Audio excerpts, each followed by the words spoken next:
very A lot certain of this the is spawned.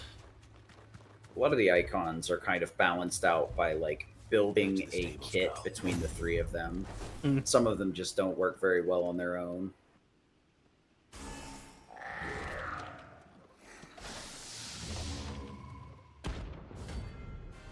The Terminus does have a one-hit kill move. I learned that the other day. Oh yeah.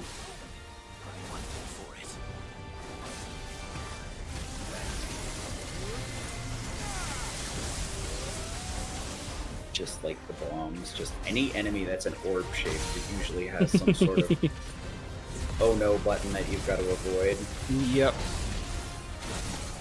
There we go. Stagger. We'll just go straight into this.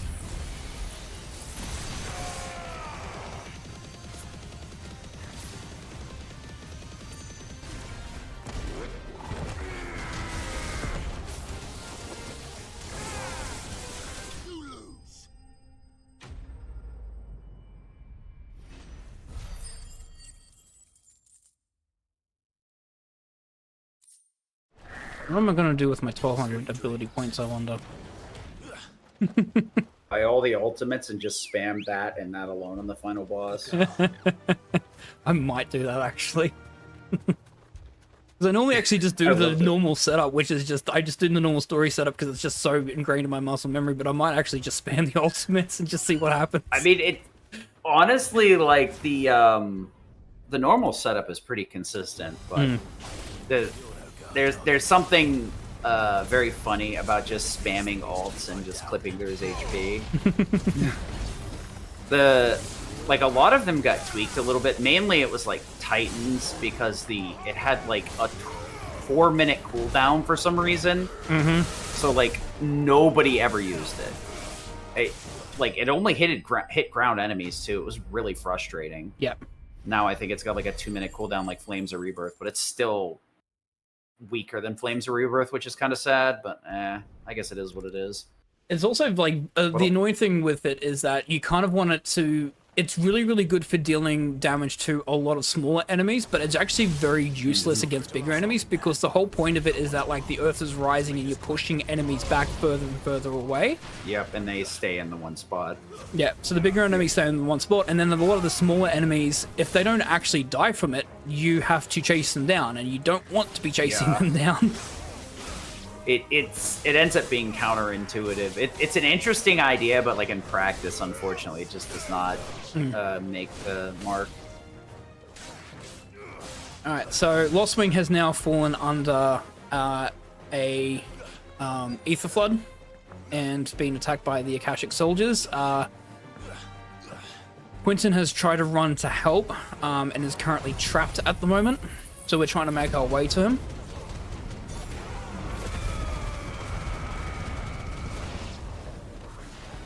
And I know they like talked about it in the story earlier, but the only people that can actually survive the ether flood without like turning into an Akashic is the icons, because they can just absorb it without it being such an issue. But anybody else absorbs it, they turn into a berserker pretty much. Yep. So the land has become pretty much uninhabitable, story-wise. Where would it actually go to him? I need to get back to Quentin. It's a little bit, just enough HP left so that you had to hit him again. He parried me. Man, as well. I ran you through with a sword. What the heck?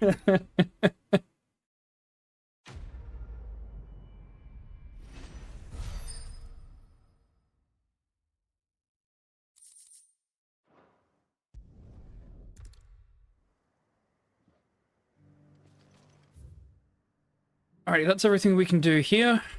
Alright. Gotta make our way back to Martha's Rest so we can have a chat with Rutherford. Then we'll head back into the hideaway because we'll have a whole bunch of new quests that will become available, a whole bunch of missives that will become available as well.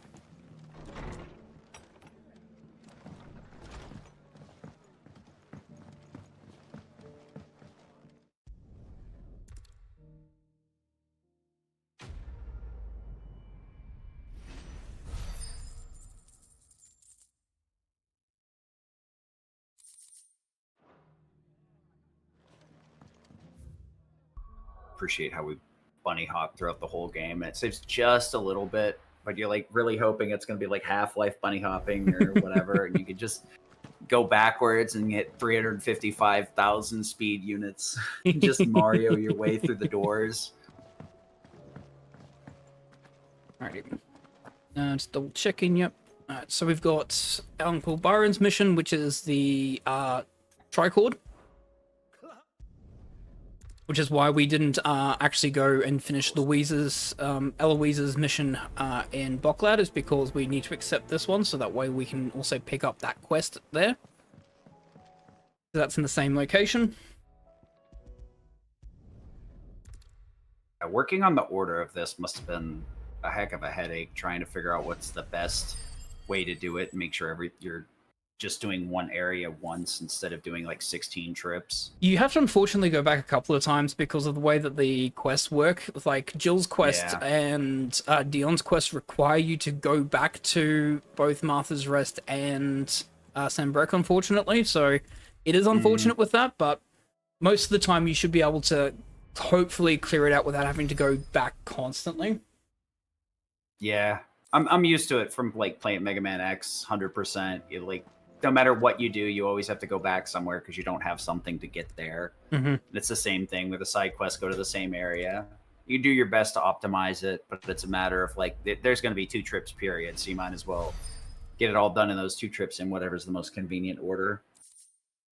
Yeah, so like Blacksmith Blues, for instance, most of it is within Dhalmekia, in that town that we go to, but then you have to turn it back into them in the hideaway, and then you have to go back to Dhalmekia to bring up Blacksmith Blues 4. Just slightly annoying.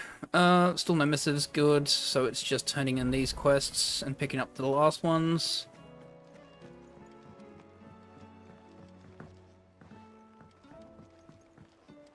Kind of unfortunate though. We'll get like the ultimate weapon for New Game, but the New Game Plus or ultimate weapon looks way cooler. I will say the weapon designs in this game are very good.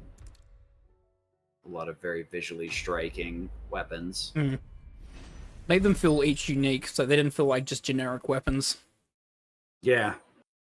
Yeah, at the very least, like all the weapons did have like an identity, and at no point did you look at something and it's like, oh, is this the same thing? Outside of like the crafted weapons, just like one weapon where it's the same skin because it's supposed to be like an upgraded version of the same thing. I won't let them. But everything else not really, doesn't happen that much.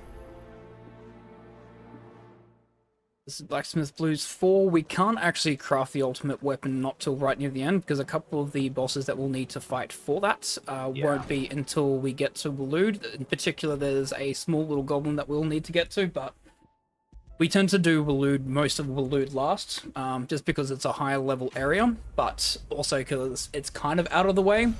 And not a lot of quests that are in Waloed constantly stay there. Like, you don't have to go from, like, Dhalmekia into Waloed or things like that, so it's easier just to get, like, the Dhalmekia quests done first.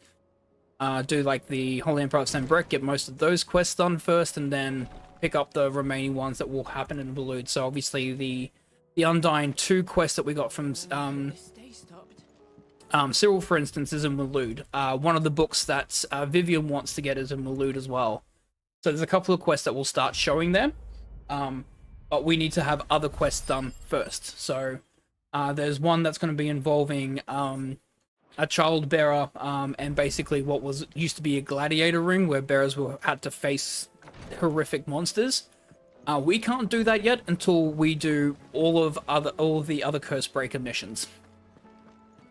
That's why we try and go. So I normally go Rosaria first to clear that out, then go to Dhalmekia, then go into Sanbreque, do a lot of the cleanup there, head to Waloed, and then we've got some final touch-ups that we'll need to do.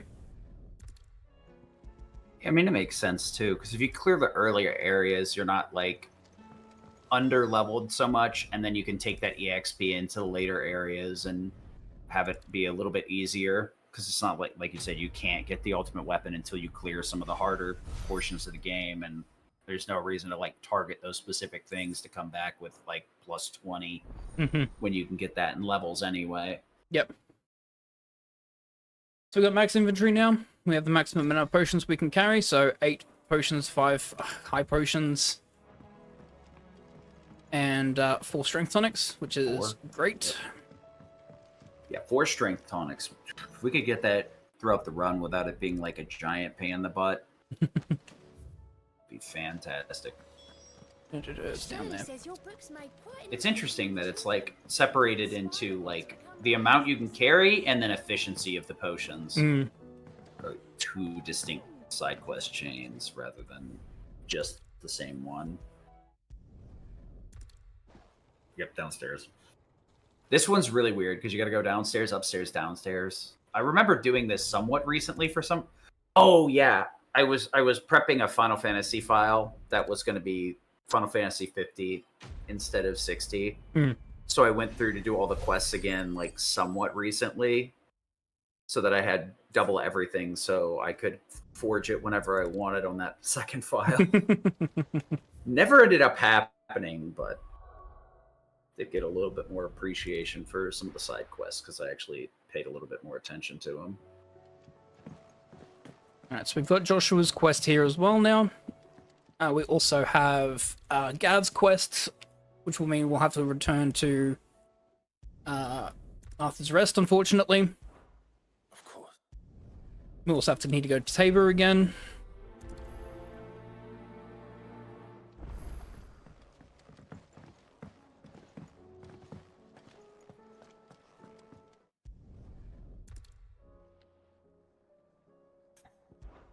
Something. But we're definitely getting to the last like hour and a bit of cleanup that we'll need to do. Just making sure I've got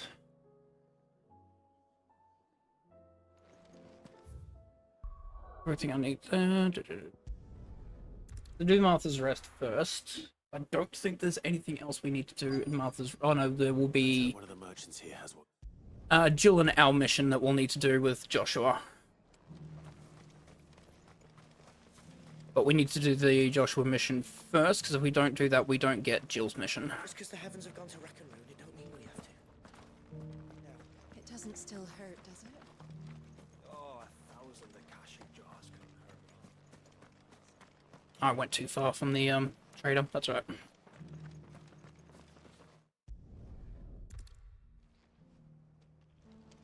One main complaint I have with some of these quests is that they don't really give you much of a hint. They go, well, the quest destination's nearby, but you have to be like right up in their face to be able to see exactly who you're supposed to be talking to. Yeah. Honestly, that was probably one of my bigger frustrations, like the hunts being in a very general area, and then like the quest destination being very general made these quests a little bit more obtuse and unfun. Sounds almost too good to be true. But I wasn't going to say anything if you weren't. I didn't want to bring down the mood.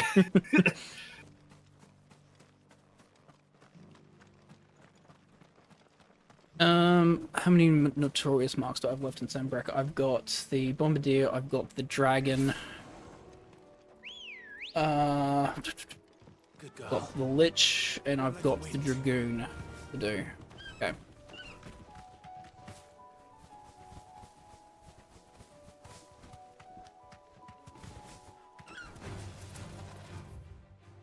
It's over the puddle.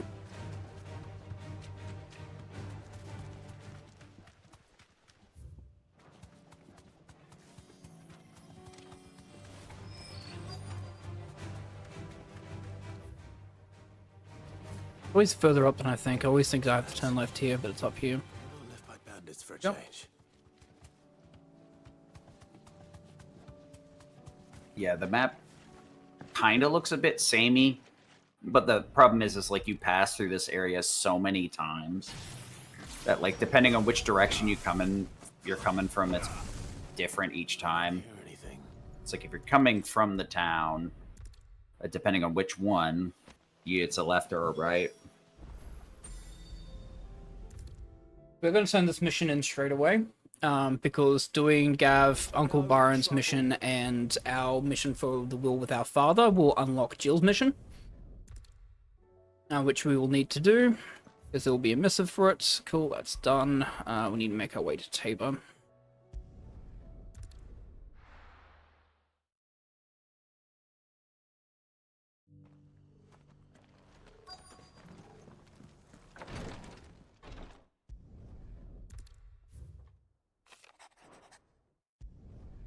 So our father basically left us a will, stating that he has something special planned for us. Basically going on a quest to solidify the House of Rosfield, even though trouble has befallen it. Our father kind of knew that this was going to happen anyway, so he had a sneaking suspicion that Annabella, our mother, was not necessarily going to be in agreement of doing a peace accord with Sam Breck, and was very much he knew she was very much power hungry, and had a feeling that there was going to be some form of betrayal potentially, and so he had always planned for that, and he had hidden secrets across all of Valencia to test both Joshua and ourselves' ability to run House Rosfield.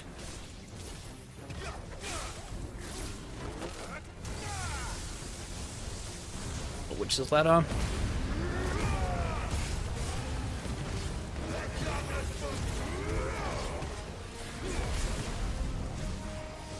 That's one of the unfortunate ones that can block, so that move there that the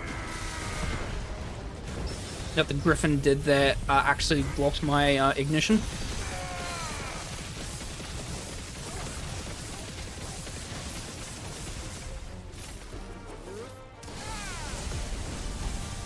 Thinks I did it again.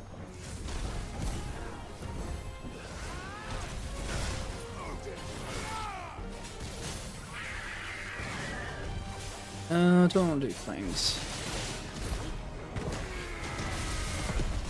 Nah, we'll save flames. We'll need it for upcoming fights. Yeah, these griffins are pretty rough fights, honestly. The thing is it's super easy to like underestimate a lot of these enemies because they're just I guess if you really want to go that route and be kind of reductive about it, is they're just like reskins. But the thing is, they progressively get more and more dangerous attacks.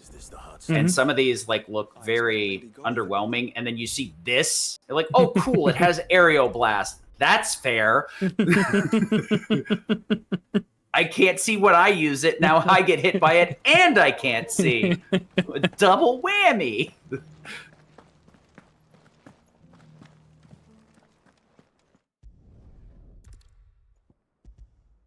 I also do like the idea that it's not just a plain reskin. They do actually, obviously, the higher level that you start going against those griffins, the different kind of moves that they have, the more powerful those moves become, etc. as well. And the more that you have to like really, you learn having to do different tactics to be able to help deal with like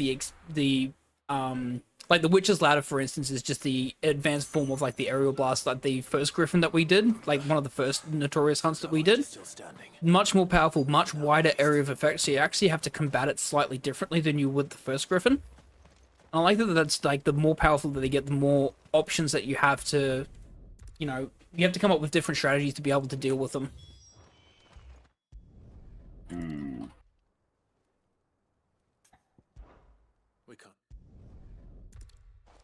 Yeah, because a lot of these, like, you see them show up in the DLC, and you're just like, okay, this is not going to be a problem.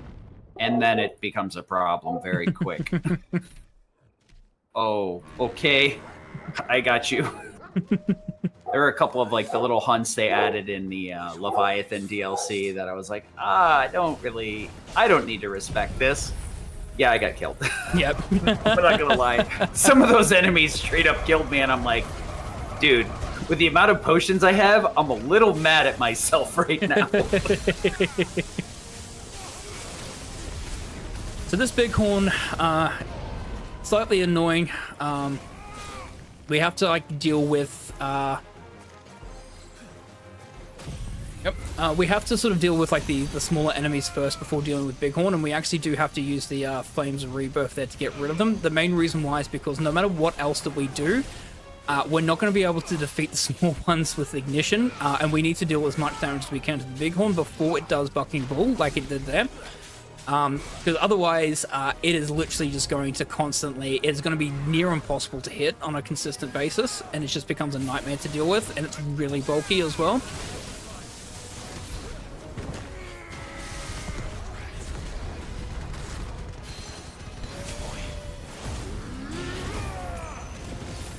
is.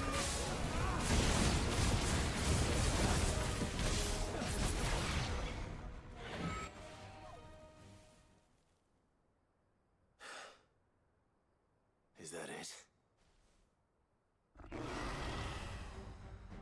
Apparently not. Chimera. These are really, really cool designed. Yeah. A lot of the enemies, like, honestly, are pretty well designed. You go from, like, the more... At least for me, like, I skipped 15, so I went from, like, 12/13 to this. And, like, in 13, the enemies felt, like, very bland and kind of uninspired. I think 15's a bit better about it, but I've really only watched a little bit of speedrunning of it and not really played it too much myself. But this game has a very strong visual design, where it very much, like, you look at parts of this game and you're like, oh, that's 16. Just the one thing I think Final Fantasy is very good about is their visual design is very distinct and well thought out.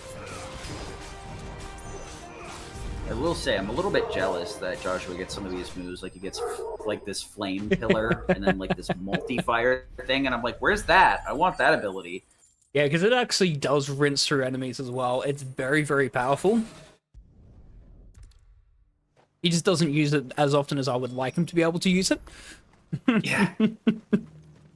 The AI partners in this game are so weird sometimes, because normally you just want them to stay out of your way, because they'll mess up, like, grouping enemies. But when you get to the point where you finally have Joshua and, like, you permanently have Jill in the party, they can be very helpful. Because once you do their, like, side quests, they actually join the party permanently. And it's a prereq for the side quest. You have to do it for both of them. Yep. Normally, you're, like, cursing Torgal. You're like, no, don't knock him the other direction, Torgal. And then at the end of the day, you realize you could have just spammed heal, and you're like, well, I guess this is technically my fault. There's the recipe for the ultimate weapon. Can't craft it yet. So, will it be? Just double checking. God or dumb or wrong. Yep. Twilight of the Gods. Alrighty, so we're done with that. We are going to go to Boklad. We've got 2 quests here. Then we've got the one with Joshua. We need to take our helmet that our dad has given us to bury it. That will open Jill's quest.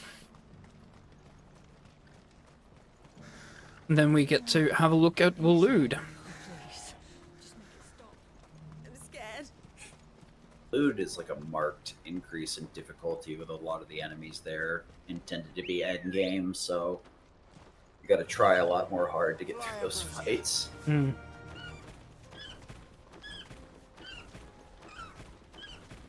Casually, a lot of people that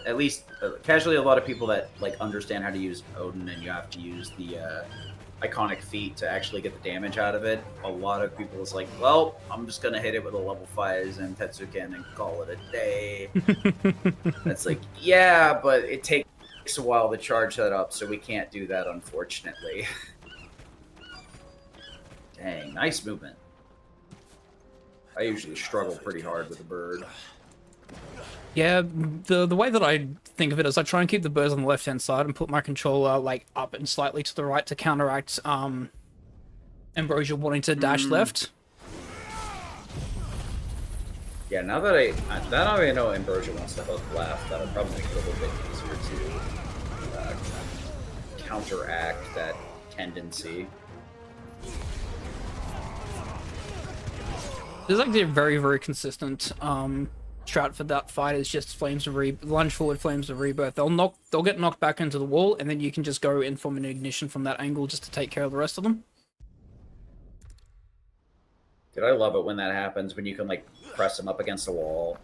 Because ignition can be very volatile sometimes, but if you can put them up against an invisible wall or an actual wall in this circumstance, it makes your life so much easier.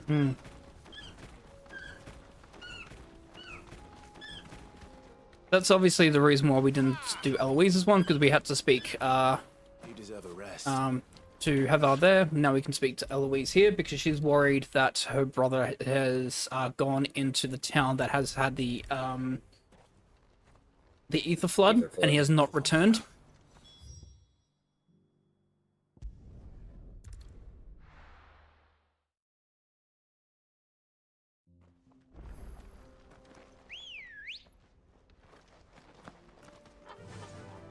Fly, Ambrosia.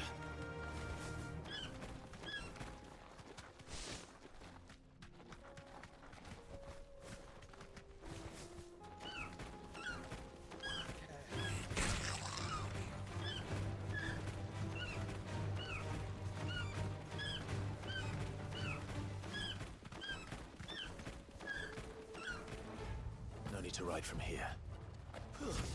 Situation.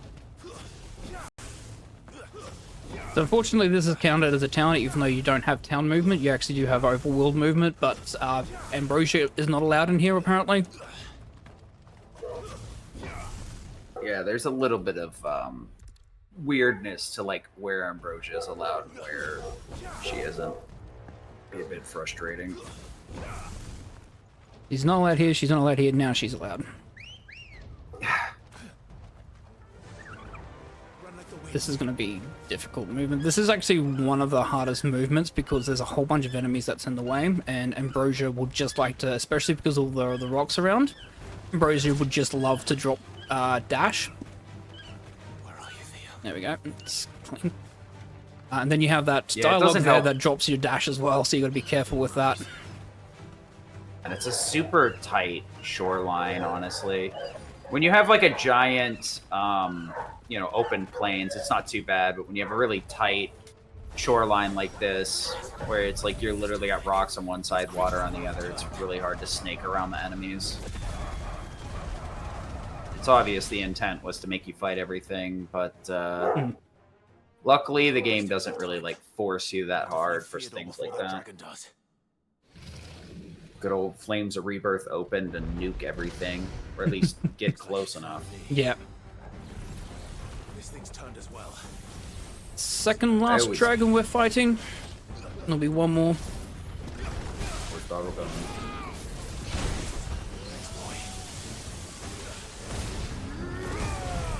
Gonna pop a strength tonic here. I got completely Not like turned we're- around there. Yeah, that's the head target that I was talking about earlier. It's pretty toxic. Gotta be very mindful of that, unfortunately. Yeah.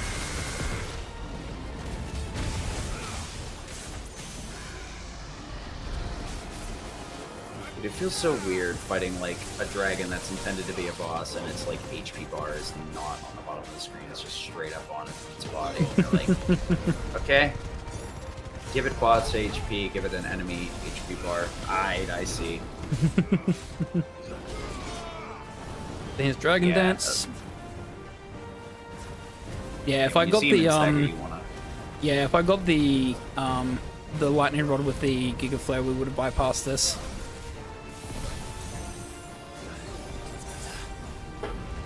That's right.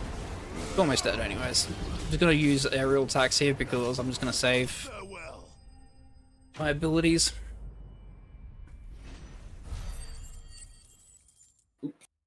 Another level up.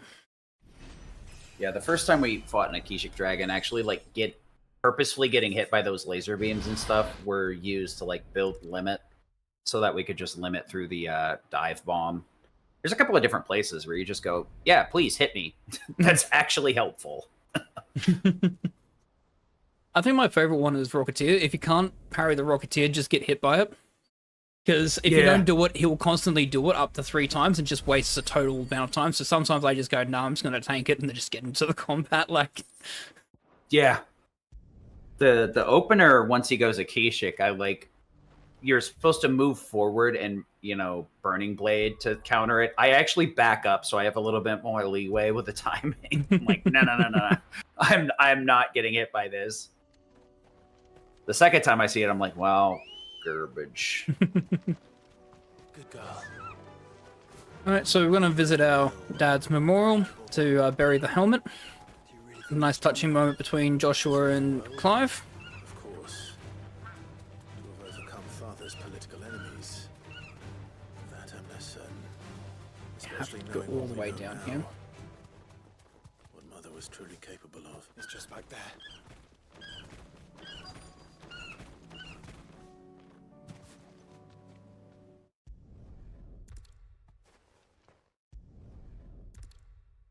It's really down in there. Like, anybody that found this before the quest, you know, props, because it definitely is really off to the side and out of the way. Yeah, I had no idea it existed until the quest showed me it. I'm like, oh, okay. Joshua's now joined the party. He's now a permanent member. We're going to go into Lost Wing because we are going to finish up Byron's mission. But we're also going to deal with a couple of notorious marks that are here in Sambrek. Namely the Cannoneer that's here.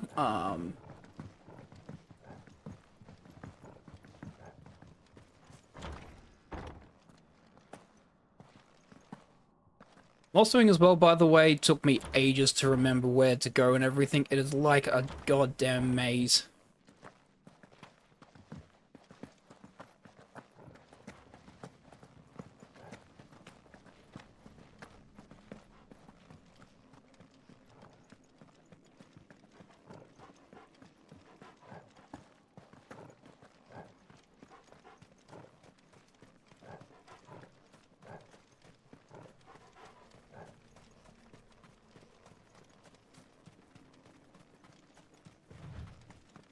Ready?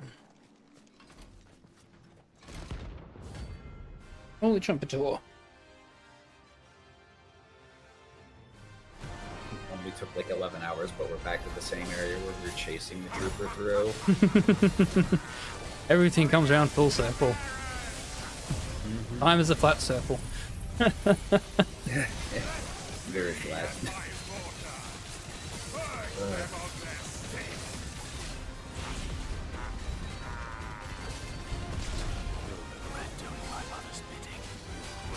Recall's good. There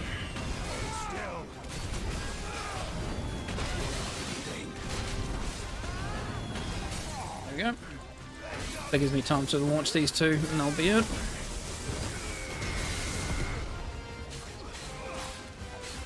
I missed one of the lightning strikes, anyways.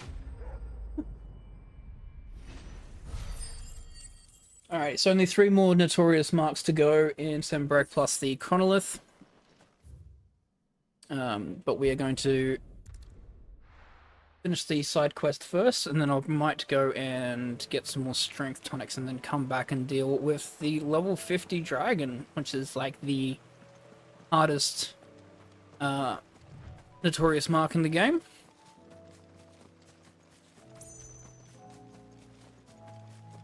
Because I always just, especially because for marathon safety, I'm going to have the last elixir as well. So if something was to happen and I was to die, then the last elixir immediately revives me.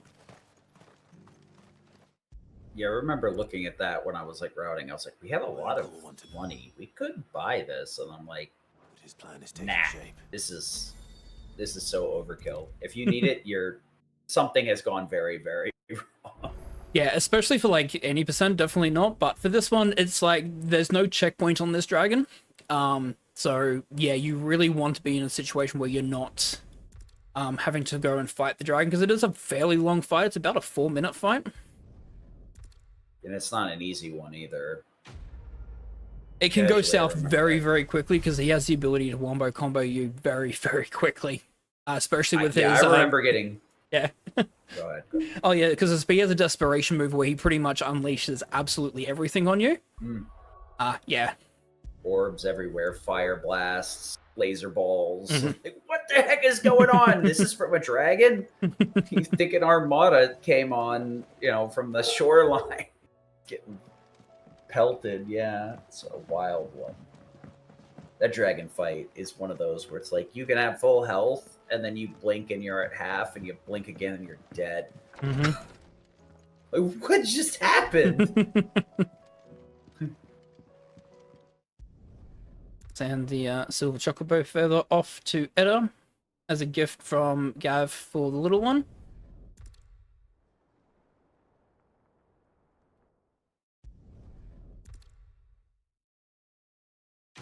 The thing about doing that there is that puts me pretty much in front of Karen's shop to buy the stuff that I need to, but also gets me close to my quarters because I have a new missive now that I can pick up, which will be Jill's mission.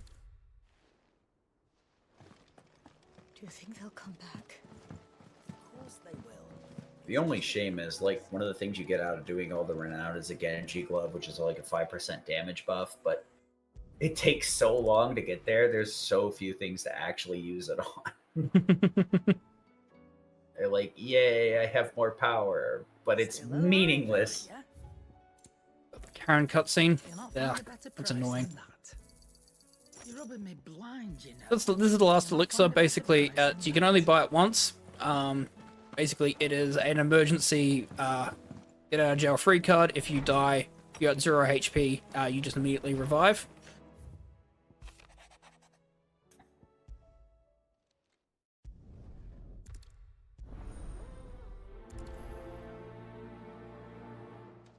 So that's right. Just gonna have a chat with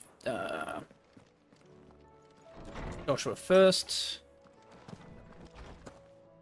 It's only for like an emergency situation for this dragon fight. I don't use it anywhere else. Don't even use it on Ultima because again, Ultima has checkpoints. So worst case scenario, I only lose a couple minutes if I die to Ultima. Yeah, honestly, like, dying sometimes isn't even that bad if you like die at the very beginning of the phase because it resets all your cooldowns. Mm-hmm. So depending on if you like it spiraled out of control but you made it to the next phase, sometimes it's worth just letting him knock you out. Yeah, the best one is definitely against Barnabas or Odin. The main reason why is because of the fights that are after it. If you don't have enough potions for the fight afterwards and you're on low health, the Orcish Warlord fight can be really annoying to deal with because you have to play ultra conservatively, because if you die in that fight, there's no checkpoint. You go all the way back to the start of that area and having to make your way through. It's absolutely brutal. So if you're low health with Barnabas, I always just recommend, if you have got no potions or high potions left and you're low health, just take the death, because that way you may restart but you get all your potions refilled. So that way you can get through the last phase of the fight pretty cleanly and have potions left over. Yeah, the other rough part is you got to remember that strength pots don't come back, but the potions and high potions do. So if you know you're in a losing situation, hold on to it for the after you restart. So this is the reason why we didn't do the Notorious Mark on the Chronolith up here, is because we have to go this way for to find snow daisies for Jill, so we can have it planted in Rosaria, which is near the notable mark. So what we're going to do is we're actually going to go all the way over to the Chronolith first, then we're going to go back for the Notorious Mark, and then we're going to do Jill's mission. Those things didn't fight like men. Yeah, I remember trying to like route it like this way when I was doing the second playthrough to get everything for a New Game Plus file. It is very nice in terms of like all of that kind of being in the same area. The only thing is like when you realize you've gone there 3 times for 3 separate things and you're like, The meadows are vast. I don't know how I feel about this. Yete mentioned the coastline. I still think that there's definitely better routing options I can do, so I'm still looking at fine-tuning and updating it, but in terms of like how I do a general basis run for it, like I don't have an exact route for every single quest, but I have a general rule of thumb that goes, yes, I need to go here, I know that this mission triggers this mission, that way I need to make sure that I'm prioritizing those missions, and therefore, like, that's why I went straight back to Gav. It seems really counterintuitive, like, oh, why didn't you do Gav's mission earlier? I couldn't do Gav's mission earlier, but the other thing is that I wanted to complete Gav's mission so that way Jill's mission can spawn. Yeah, it's a mess of like making sure you're unlocking quests and then also doing them efficiently at the same time. This Avis is annoying. That is where you can obviously avoid it just by going over there. Alright, Bahamut. Bahamut's also a very tricky chronolith, because the time you get, especially with like flare breath and satellite, it's very. I've never been good at it, honestly. Oh, the early explosion on satellite. Or no, I'm thinking of the other one.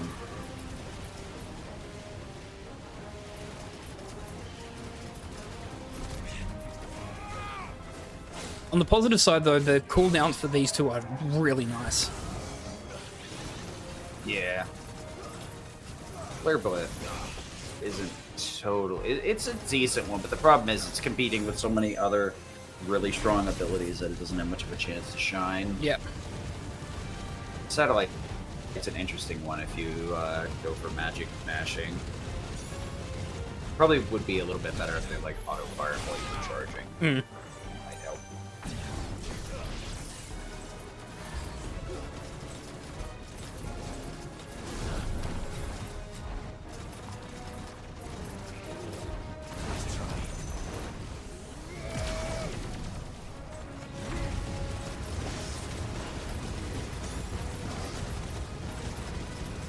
You shouldn't have any time worries though with Bahamut. It should be fairly straightforward, especially because you can gain so much time early on with using a combination of just Flare Breath and Satellite, just mashing them together, because Flare Breath has the unique property that it actually drags enemies in and holds them in place. So you can just use that to gather all the enemies up and then just spam Satellite and you just get massive amounts of time. It's a bit slow, but it does protect you for that. Never realized Flare grabbed enemies and held them like that. It's an interesting mechanic. We have Impulse and Satellite now. Basically, same combination, just going to be spamming.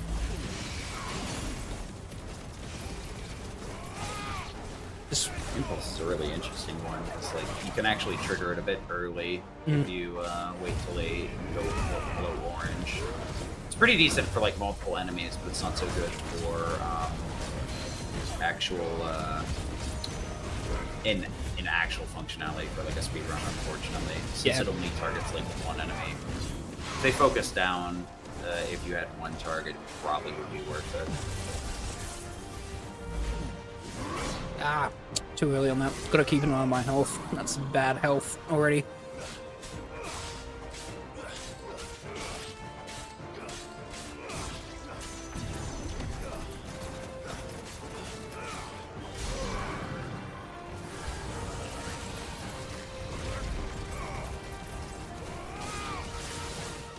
Can't afford to take any more hits. Not with the next bosses coming up. I mean, at least after this level we get Giga Flare, which makes it a lot easier to deal with because Giga Flare is just amazing.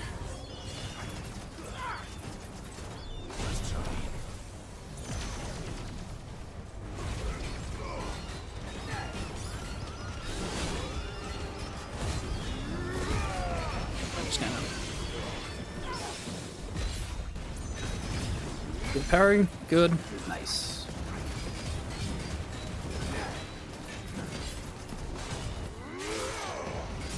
There we go. Got most of their health back. And time's not an issue. What are we, 3 minutes? Yeah, plenty of time for the last two phases. Especially with Giga Flare. I think it's Impulse Giga Flare, which is actually a really, really nice combination. Yep.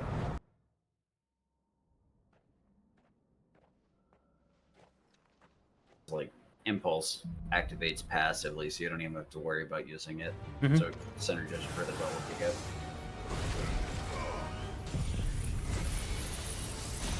Mega is also really nice with Giga as well, because the Flare Rain will keep coming while you're in Giga.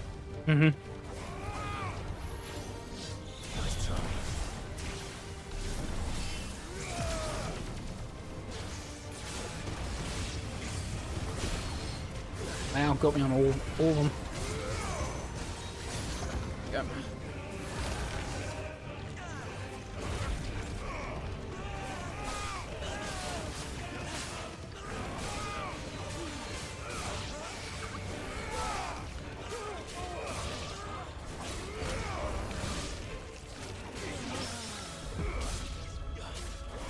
I don't know how I feel about that.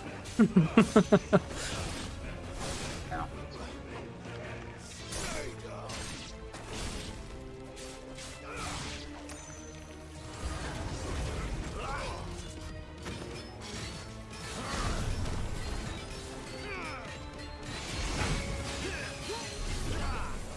Yeah.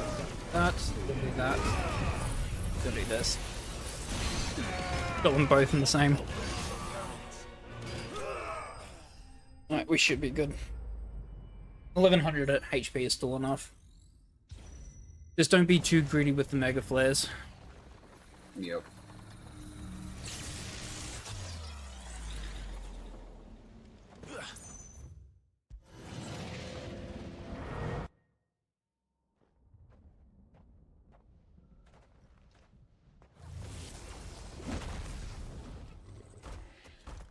Especially because it's an Orcish Warlord.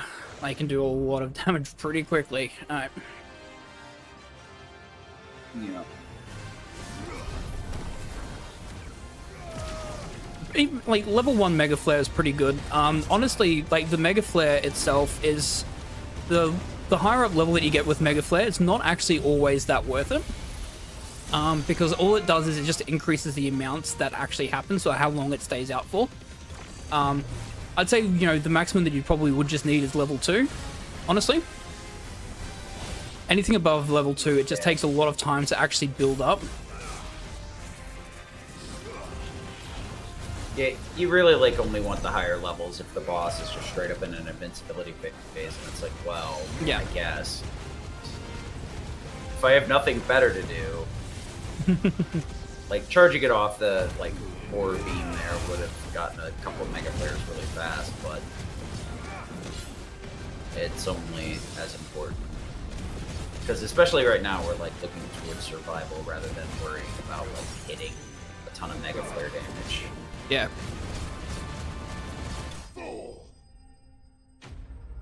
Alright, that's Bahamut's done. We only have one Chronolith left, which is Odin.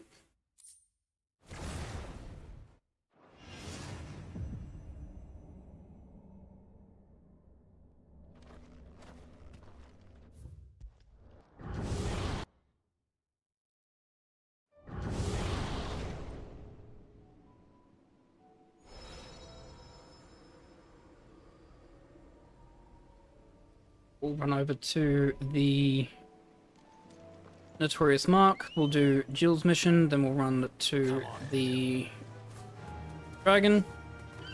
And then we've just got Waloed to go.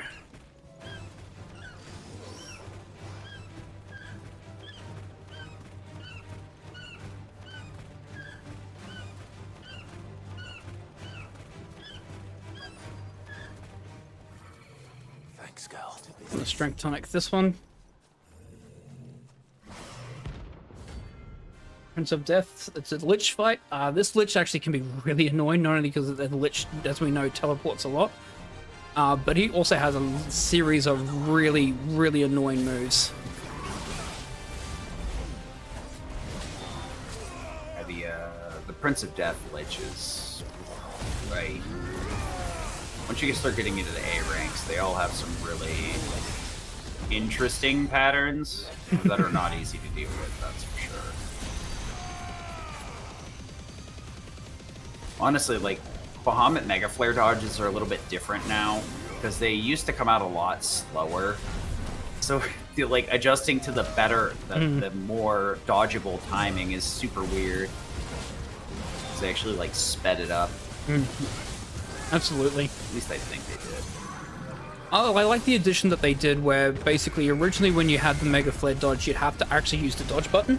But now that you can actually press circle when you bring out the Wings of Light, so therefore you can actually do a dodge by just bringing the wings out, which makes it so much easier.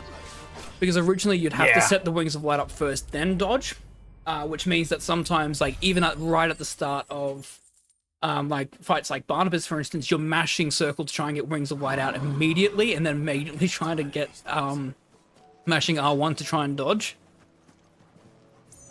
Yeah, honestly, like, that change made it a lot easier to, like, copy some of the Yiddish strats where he takes a Wings of Light dodge at the beginning of, like, Barnabas and Barnabas 2. You're like, oh wow, this is actually kind of nice. Free level 1 Mega Flare. Mm-hmm. But you also take for granted the fact that it's like, oh yeah, well, you used to have to hit guard before, and you're like, oh. Oh yeah. Ooh.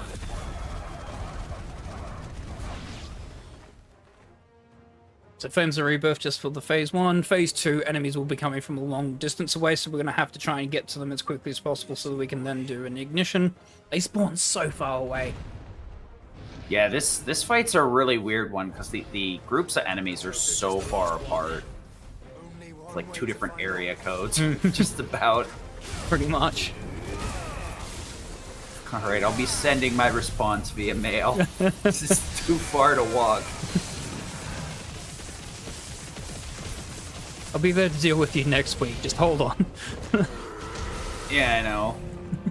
At least it feels like there was a good reason for you to get sent that high in the air right now. Cold. No, Kool-Aid man, calm down. Oh no.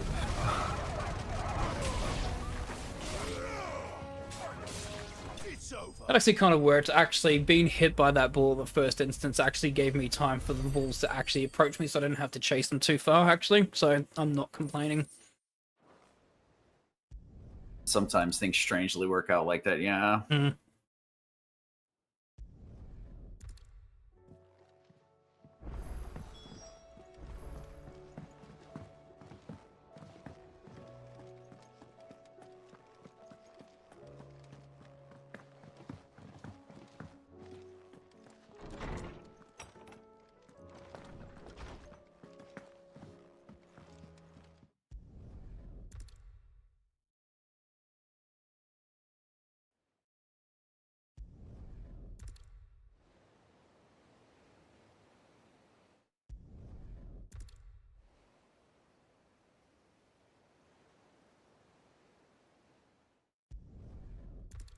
Every time I go to wrap up a run, I forget Jill's all the way out here. I'm like, oh, that's right, I gotta talk to Jill. And then I'm like, where is she again?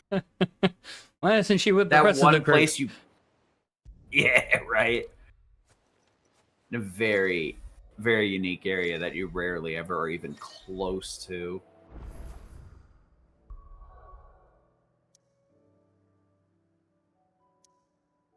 Alright, so now that we've done Jill's missions, we actually have the DLC unlocked, though we will not be touching them. Just need to double check to see if Dion's comes through. I don't think Dion's does. I think I need to do the Waloed stuff first, but I'm just checking. Yep, he doesn't have his. Alright, so Waloed.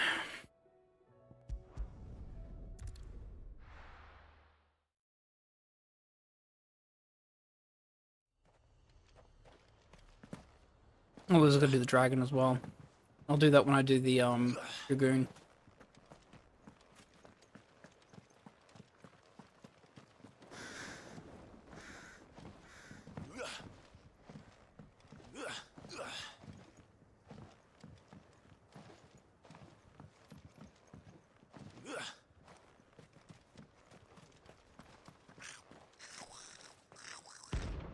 Let's go, Mooch.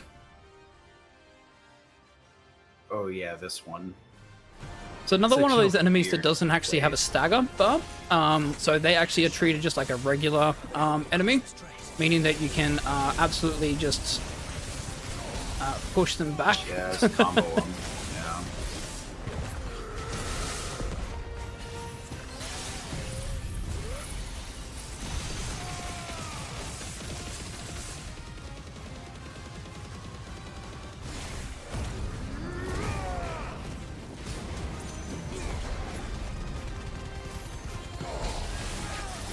Seems like it has some benefits and some cost because he gets shoved out of lightning rod so easily. Yeah.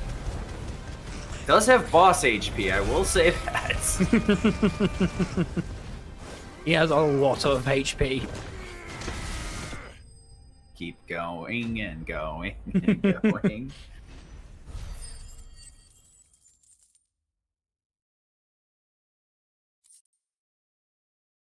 Primitive battle horns. We just need one more dark steel. I'm gonna go Infinity first.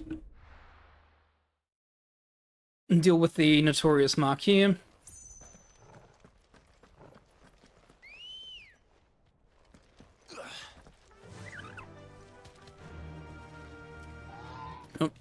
Oh. Jill, please move. Thank you. Yeah, this is rough. Isla, well, Waloed riding with Ambrosia is really rough because all the rocks everywhere.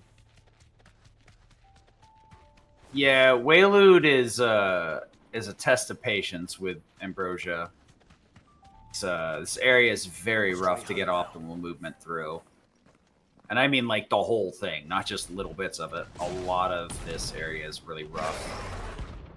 Even the places that are like an open plain, the swampy segment, it's so easy to get pulled back into those enemies. Mm-hmm. Look who's here to meet us. Pity they don't see foreign visitors.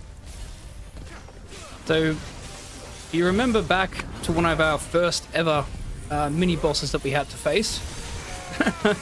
We finally get the upgraded version of them. Yeah. This one doesn't come with extra fire. No, it comes with extra spin moves. Yeah.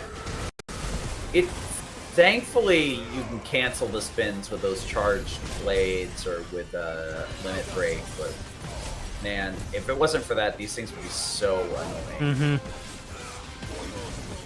Just the worst.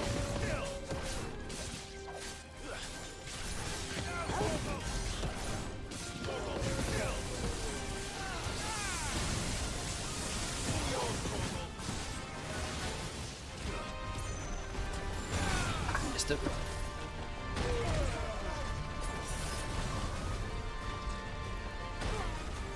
Just play it safe here.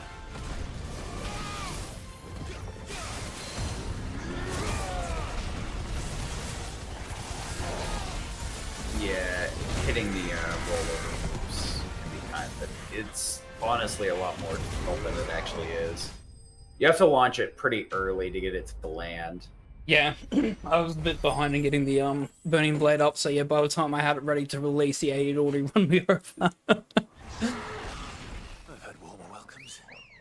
It was a good showcase that, like, you have enough keep or whatever you want to call it that you didn't get knocked out of the animation, though. This game's very generous with, like, not knocking you out of animations for the most part. If it does, it usually doesn't, like, rob you of all the benefits of it. Might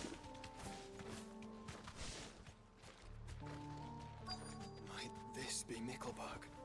Be safe.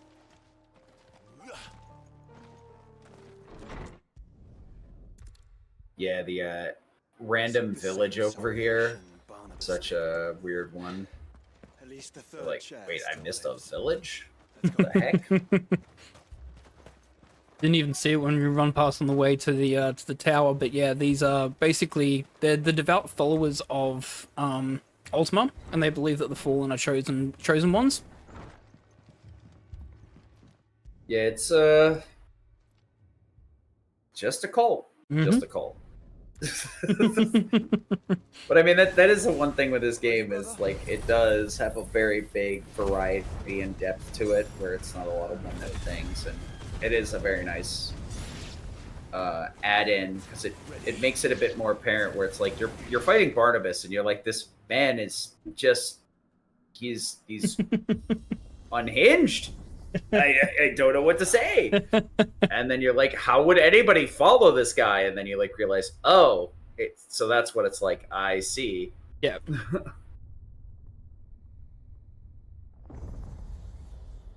get a Not nice much little left to mini do. boss. 1, 2, 3, 4, 5, 6, 7 Notorious Masks, meet 1 again. Marks 1 Chronolith, a couple of I've killed your kind before. quests to go only. We're definitely in the end of the cleanup. Do a strength tonic here.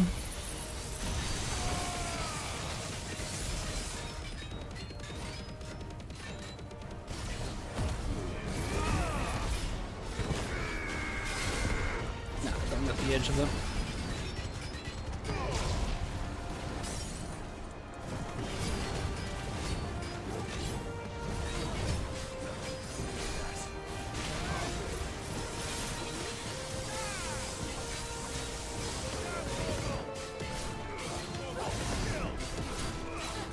coolest looking Iron Giants out of the bunch. It's my favorite design.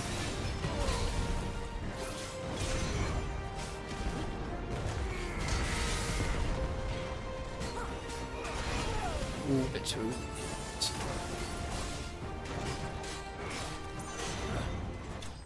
Yep.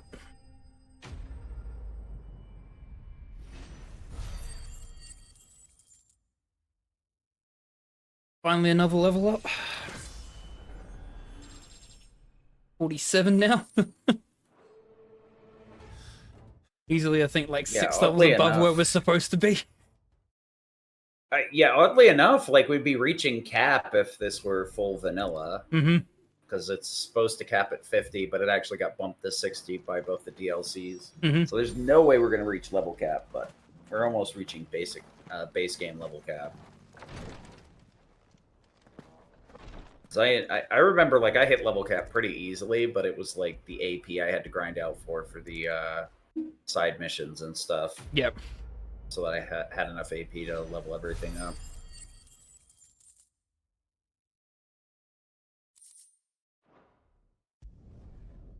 Unfortunately, we get transferred back to Tabor, but that's not too much of an issue because we'd have to warp anyways back to Shadow Coast to get the next Notorious mark.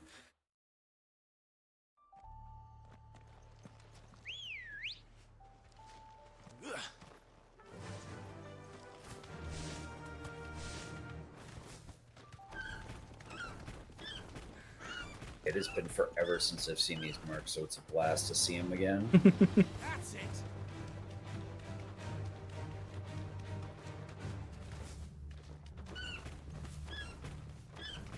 And it's just also just so satisfying just running through them as well. Yeah. Especially when, like, your casual experience. At least for me, particularly, I try not to get, like, too spoiled, so I avoid pretty much all the information. Which leads to me, like, banging my head against a wall quite literally, the way that I play. And then I, like, watched somebody else do it, and I was like, why didn't I do it that way? Oh, wait, that's right, because I was the one playing. That explains everything. I'm going to use a strength tonic here. Then what I might do is just head back to the hideaway to grab some more strength tonics for the other Notorious marks that we'll have to face. Yeah, it makes sense. The Orcish Warlord is a long run and also very easy to die to because of the Kamehamehas they get. He's the king of the castle. Especially since they warp around so much. You end up wasting your time trying to get back in. And the next thing you know, there's a beam coming out. You're like, oops. Yeah, this one's a really, really interesting fight because there is just a lot that goes on in this fight. But on the positive side, because he does a lot of attacks and moves, especially Lightning Rod actually is your best friend on this one. Spends a lot of time hitting Lightning Rod on his own. And just with proper timing, you can get like level 3 Mega Flare very quickly on Sanguine Rift as well.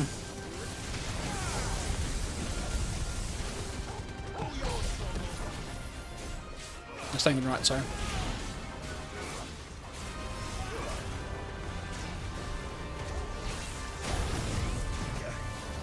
If you time it correctly, that is, and not do that. Yeah.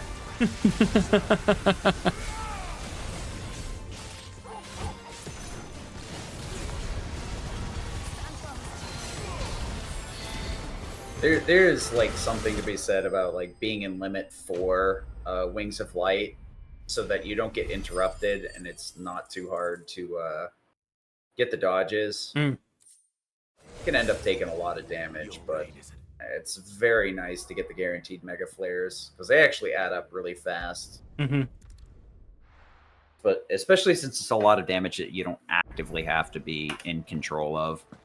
As long as you're not dead, it's dealing damage. Yeah. And it's just nice passive, constant damage as well, so you feel like you're not wasting time just doing aerial combos. It's constantly coming out. So, what it be? Ultimate weapon. Right. Oh. It's the other reason why I came back is because the primitive loincloth from Pandemonium was the last thing I needed. Go on then. Fortunately, they give it to you before the like ultimate hunt, at You'll not least. find a better price So you than have access to it. So speaking of which, actually, let me. Oh yeah, I'll just do that. Where are you? You are. Riven Gate is the closest. Yes, it is. I believe it is. We'll check. No, glorious. There it is. Dragon time. Yeah, a lot of these hunts are kind of hidden away in a nook somewhere, so you just have to know where to go. Luckily, once you get into the actual like map of the area, if you're familiar with it, it's not too hard to figure out because there's a lot of dead ends that are like there's just kind of nothing there. And there's like hardly any quests or missions that drive you down there, so it's like, I wonder what's down here. The one that's usually a big tell is when there's like a big opening, you know, clearing of just like a giant circle, and you're like, yeah, I think I know what happens here. This one's a little bit less obvious because it's not necessarily just a giant clearing. It's that big kind of J hook. But yeah, this fight is not an easy one. One of my favorite fights to do, though, because it's so diverse. Like you've fought dragons before, but the scale of this dragon and the attacks that it does. It's a very interesting fight because it definitely is one of the hardest fights in the game. First couple of times I got rolled by it pretty hard, but I ended up doing a couple of resets after I beat it just to mess with it a little bit more. And that's the mark of a good fight, in my opinion, where you're like, I want to test my limits a bit more than just be done with this. The big thing is Mega Flare. So you can deal constant damage to it.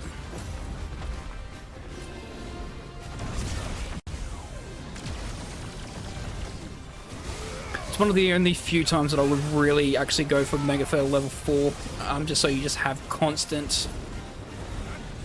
Yeah, and then you don't have to worry about re-grokking it.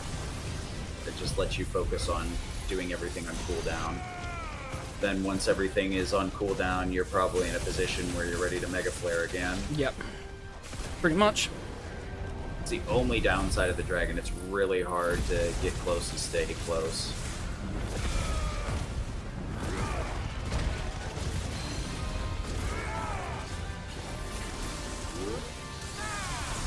Which is impressive considering its size. It just loves to constantly teleport around. So there they go. There's one fireball only, and I've already taken a fifth of damage. I needed that. So they definitely expect you to upgrade your armor by this point too, which we pretty much not done. Might just go for Mega Flare 2 only. Come on. Really very few things that you're at risk from dying from, but if you can. I usually grab the mithril wristlet and then upgrade my armor at the wall, or a little bit before that.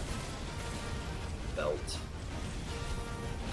Luckily, the like Mega Flare passively dodges here, so it's not too annoying.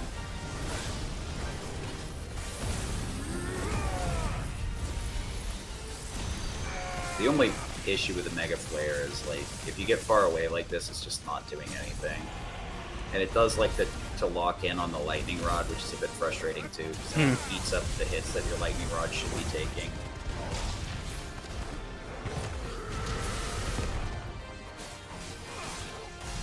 Luckily, Lightning Rod's pretty good once you get it upgraded with the wider AoE on it. Oh yeah, absolutely. Alright, here comes the devastation move.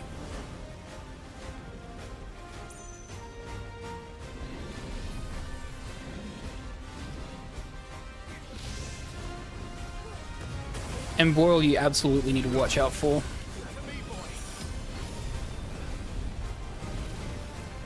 Last dance, indeed.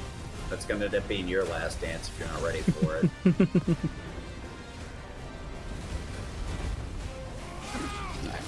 We are in the clear.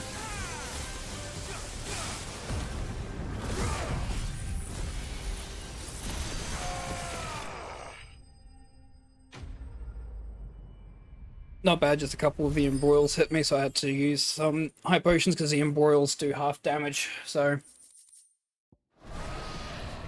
Definitely not. And like the last elixir wasn't super needed. Potions would more or less do the same thing, but it can very easily that you get comboed to the point where you don't have a chance to hit potions unless you're in already ready the moment you get touched. Yeah, you just accidentally dodge the wrong way to avoid a lava plume from like a red dawn, and all of a sudden you get hit with the embroil after effect. If you're gonna buy something, be quick about it. I'm just gonna refill my high potions. I'll grab some more strength tonics as well, actually. Go on then. If I did this category, I'd definitely be a massive coward and upgrade my armor. There's no way. Dragons scare me too much. Potions can come back Yes, on. so you've got strength pots. Alright. On our way back to Elude. There's... Alright, we have... that one's... Actually, we will go up here and do this mission first. Faster. Doris is waiting for me near I Belmont think Dark. in the last couple missions. Waylude has like a very small amount of missions, but they are gated in a really weird way. Hmm. Yeah, so like this mission here, you have to do all the Curse Breaker stuff first. You have to do all of Doris's missions. We also have to do like the scout report as well, in order for Doris to actually be here. I mean, they're also like very interesting because there's a lot of lore that the Waloed missions have. That reveal a lot. Like there's a lot that was assumed in regards to how bad the bearers' lives were, but Waloed itself just amplifies exactly how terrible it was.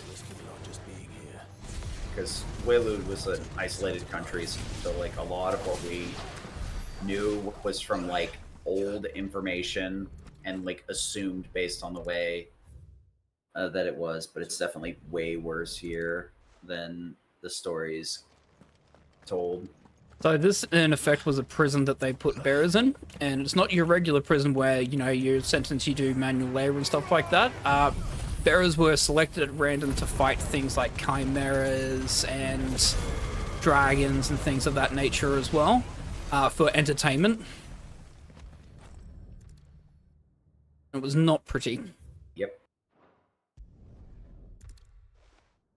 And if you think it was just adult bearers only, you would be gravely mistaken. Yep. Waylude is one twisted country. Though, I guess it's a statement on people being sycophants by just believing in something. Blind belief can be dangerous, or something like that, I guess. Mm-hmm.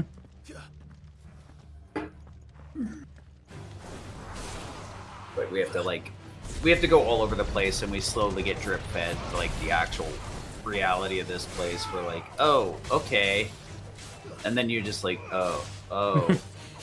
All right, can we leave now? I don't like it here. Yeah, the more that you uncover, the more you just get icky feelings. It's like, I really don't want to be here anymore. Can we run? I want off this ride. Mom, I'm scared. Can you come pick me up?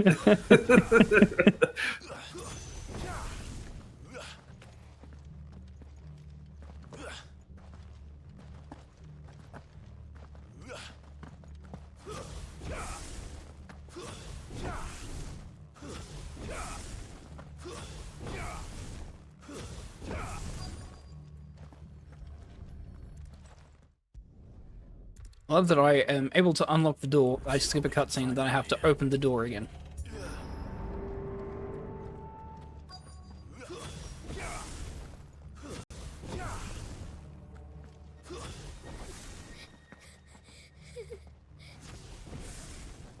Survivor. That's one of the survivors from the prison. It's out there waiting for me. The one. Can't let it live. The one, yep. None of its Yeah. potential for Paris. Literally the only one. And this is what she was going to have to face. It's a behemoth. The behemoths are already pretty bulky and hard to get through.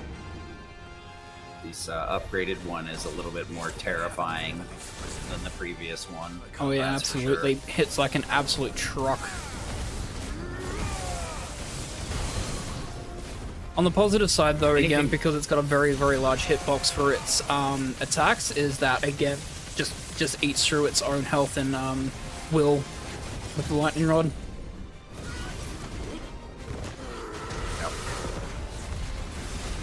Lightning Rod really shines when you can get enemies to consistently hit it.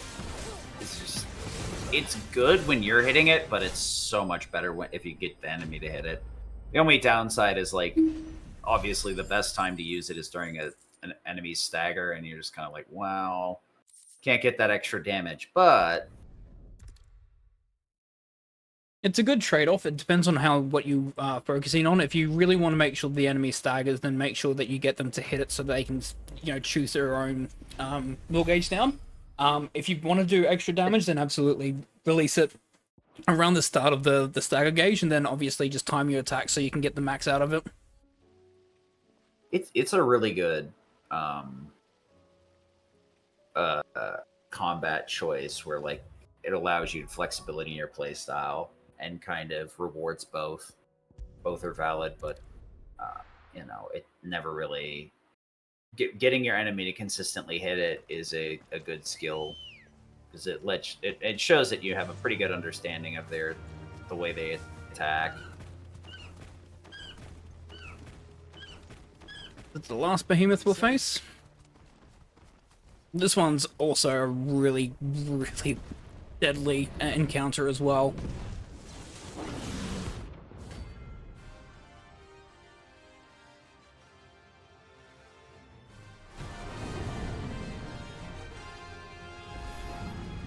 A bit higher, I think this is S class, yeah. Specimens too. Yep. The most dangerous hunts.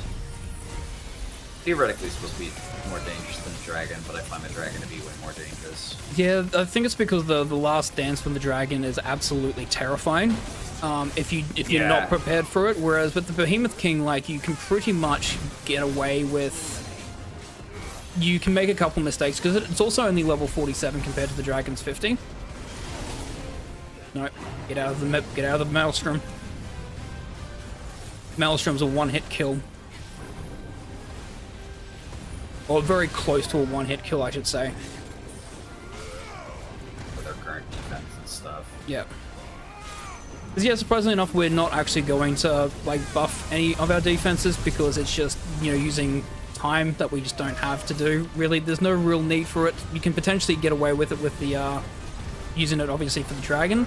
But outside of that,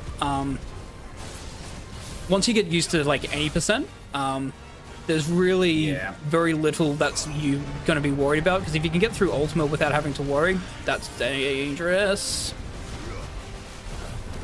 Honestly, like I said before, sometimes dying in Ultima is better anyway, because then you get all your cooldowns back, and since you have most of the good stuff in the game by that point, you can just kind of go like, firing your laser. Yeah, so luckily a lot of these multi-hits you can easily cheese multiple Mega Flare dodges off of, as long as you're mashing. Yeah. So it's a lot of free damage, especially like in this state where you get the enemy staggered, so makes things a lot easier.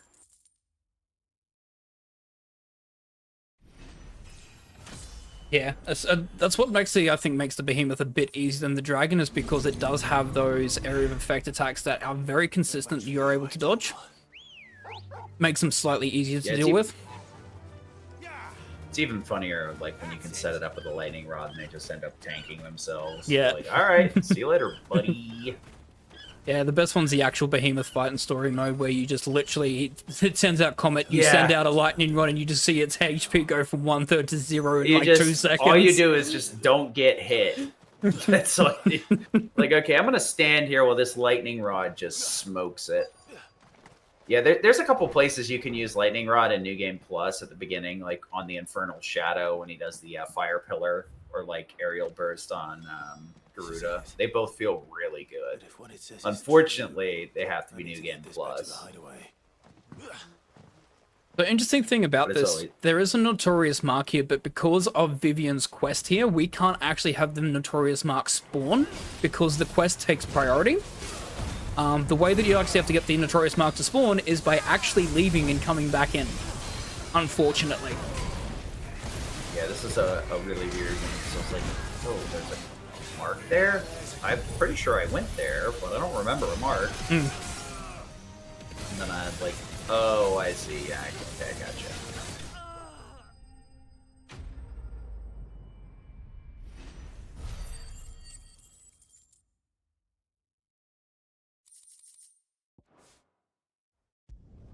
There we go. Actually, no, we can chop her right from here. That's fine. Rachel? Yeah. Run like the wind. Get the ogre for the picks.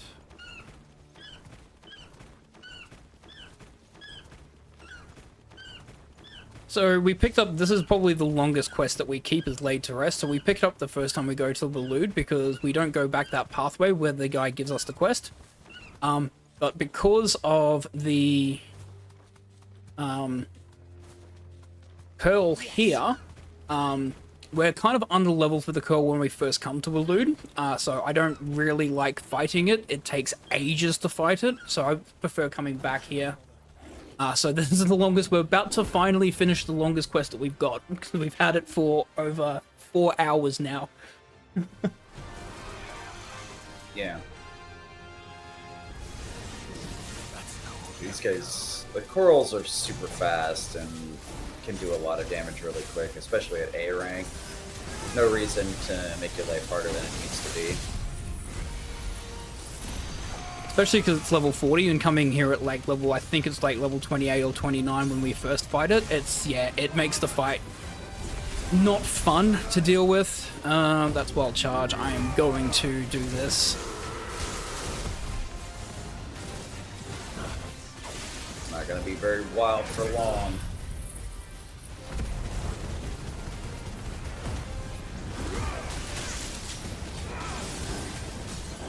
So Wild Charge is kind of annoying, but there's not really a great way defensively to deal with it. The best way that I do it is make sure I have full limit break, so if it does attack me, I can at least tank it.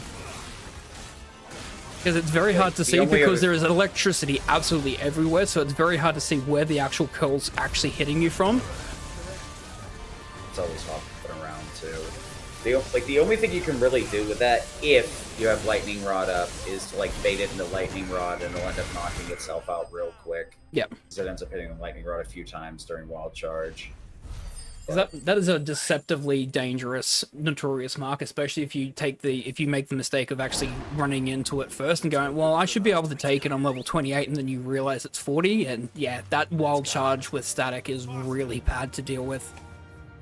Yeah, the enemy like is kind of placed in a spot where they're like, hey, look, there's this neat little enemy to fight. Then you walk over there and you're like, oh, what the heck?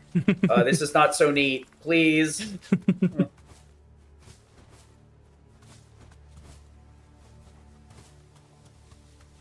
Because honestly, like the interact hitbox for that fight is fairly large. So it's something you got to be careful about in any percent run. If you try to take too straight a line, you can end up getting punished real hard. Mm-hmm.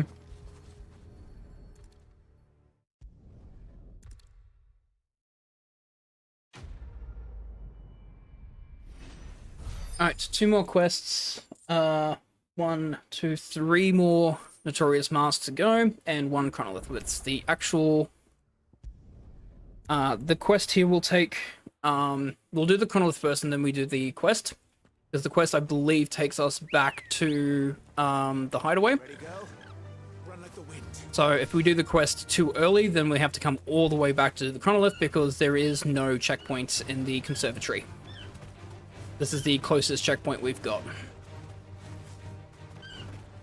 A wide open area with very few fast travel points because it's intended to just be like a one and done area for the most part.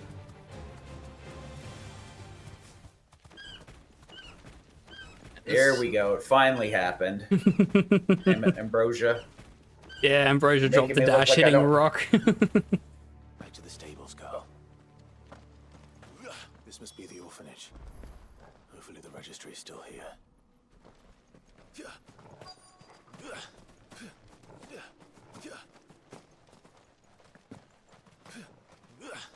Alright, this is the one that I'm the most worried about.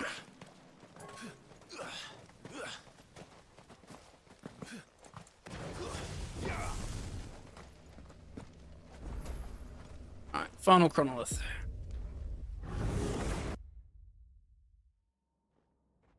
So the only time that we've used Odin in this run is using Gungnir to get Zenkazuken 5 against a bunch of enemies. This will be the only other time that we use Odin.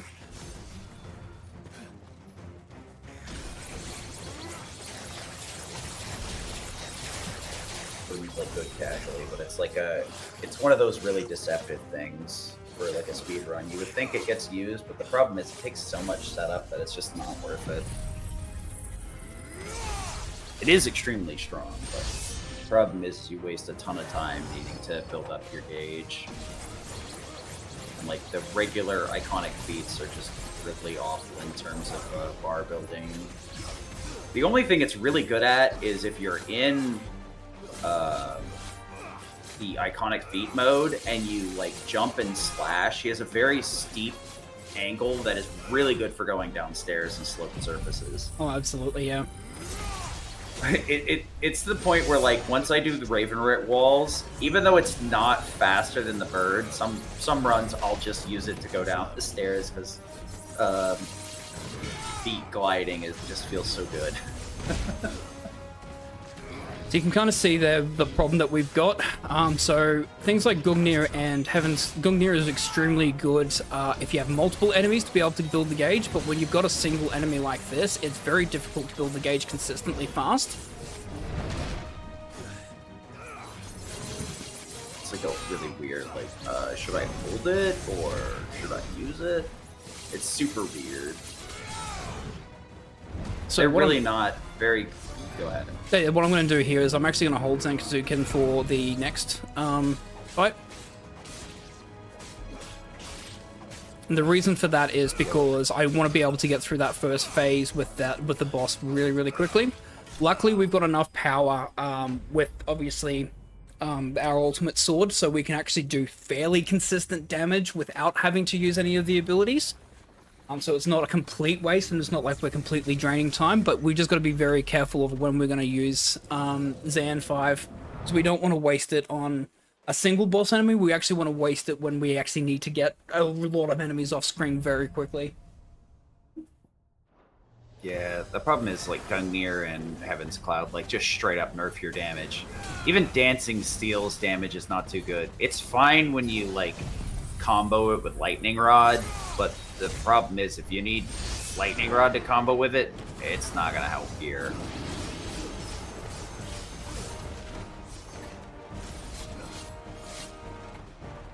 The other consistent thing that you can do is, like, lunge attacks with multiple enemies is really good at charging it up as well. If you can grab as many enemies in it, you can charge pretty quickly. That's the other backup like that you've got. Free Gungnir.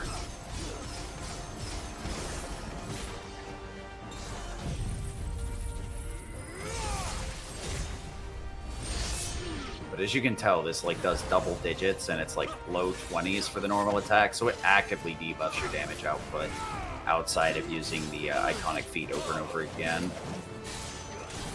And So as it's a a result really of that, weird- you don't get as much limit break as well, because you're not doing as much damage to enemies. So if you really want to charge limit break, you actually have to use regular attacks. Odin really shines when you're like using Gungnir or Dance of Steel or Heaven's Cloud in between other attacks. But when you're forced to use it alone, it's just like, what's happening here? I feel much weaker than I actually am.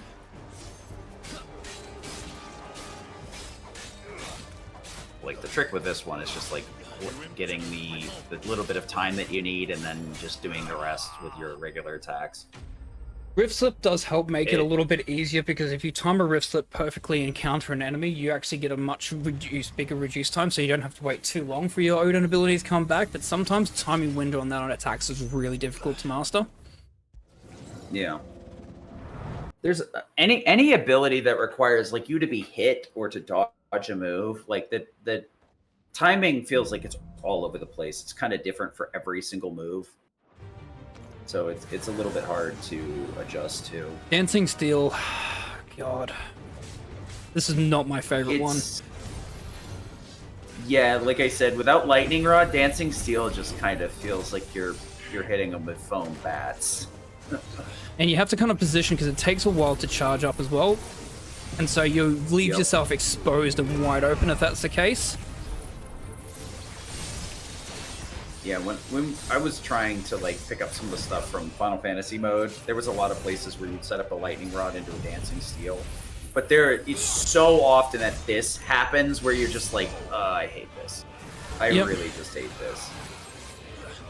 Luckily, once you get into the cutscene, damage isn't too bad, but it could be so much more.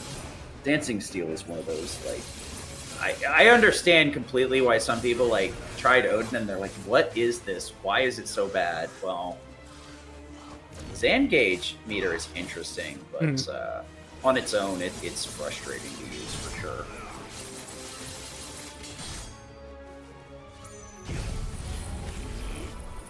It almost would have been interesting if they had like Chronoliths that let you duo, or specifically were only 2 icons or whatever.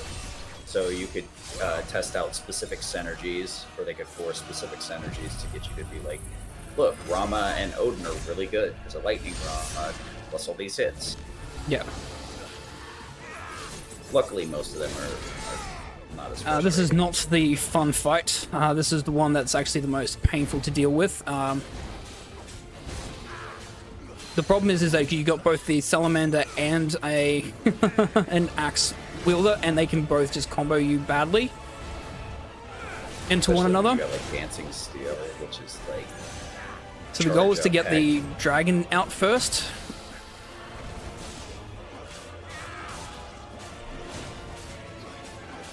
And trying to get as much limit break as we can. So this is actually definitely one area where I just do not use Zan, because I just get much more damage output and I need to have limit break ready.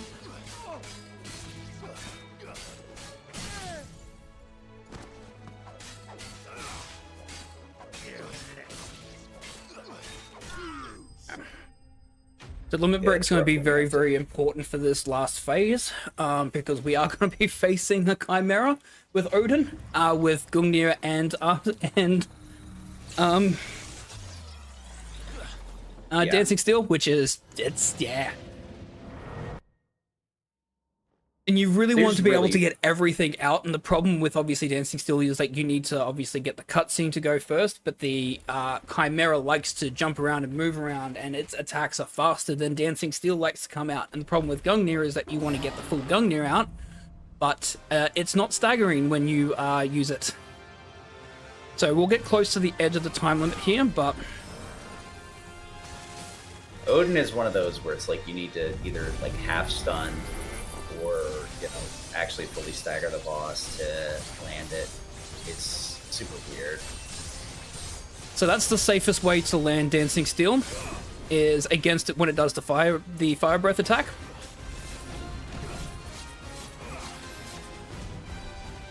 Because you get a lot of time there to set it up. So you just position yourself in a great position just to unload it first and foremost. But obviously if you get a Zen out, it's definitely worth it if you can. Get a Gungnir out here. It's only going to be a small amount. Yeah, here comes the Dragon's Voice. And then the Ram's voice. Okay.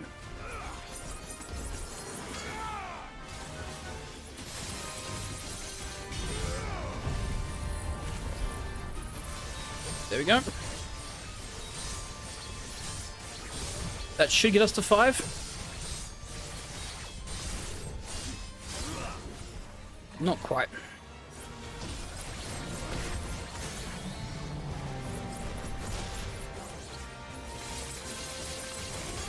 There we go.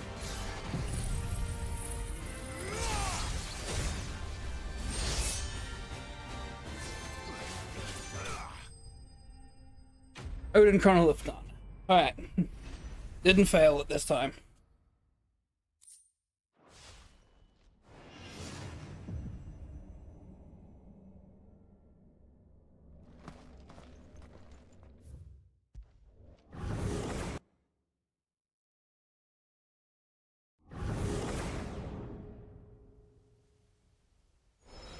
The Trial by Darkness complete.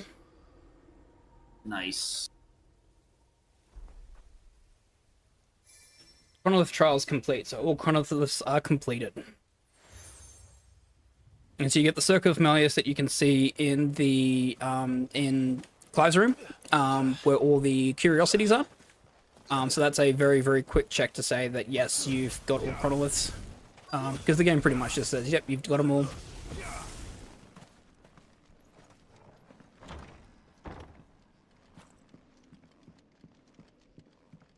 I always forget what I need to go here. It's this one first. Conditioning. This is nothing short of torture. The other one's on top of the barrel here. Then Disposed it of. is over here. Herman wasn't exaggerating.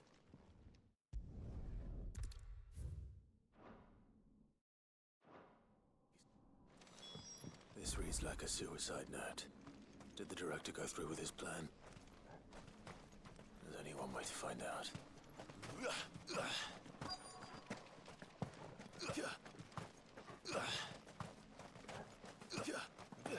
A forked white tree.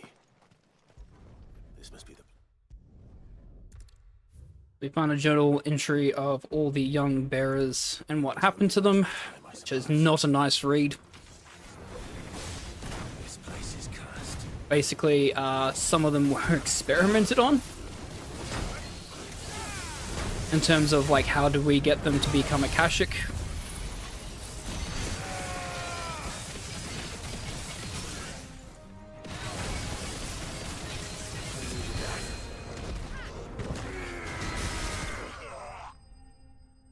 Alright.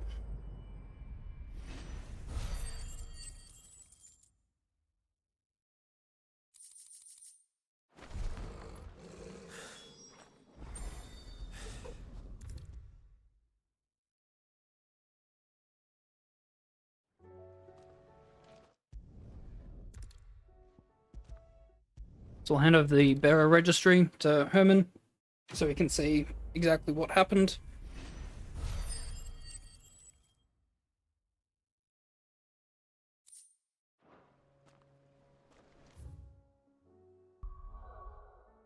Just going to walk back so I can give the book to Vivian. That will unlock the last quest, which would be Dion's. That will come as a form of a missive in my chambers. And then we have 3 notorious marks left to get. Oh, actually, we'll just quickly check. There's only 3 left for me to get. I know exactly where they are. It's worth just the people are them. Oh, wrong one.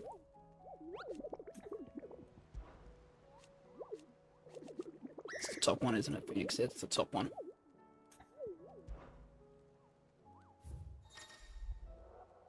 Should only be 3 left. 1, 2... Yep. The third one will not appear until you do Dion's mission. That's the S-rank Dragoon.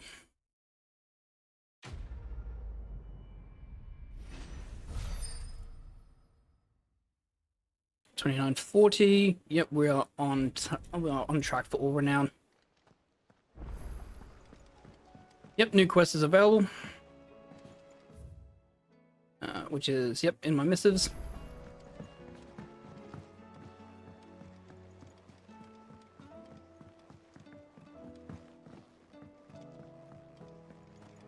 Gonna quickly refill my potions, which will be If you're gonna not the buy last some, ones. think about it.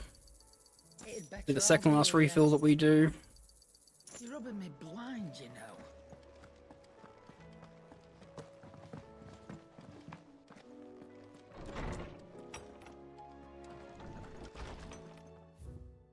Making amends. This is the final quest.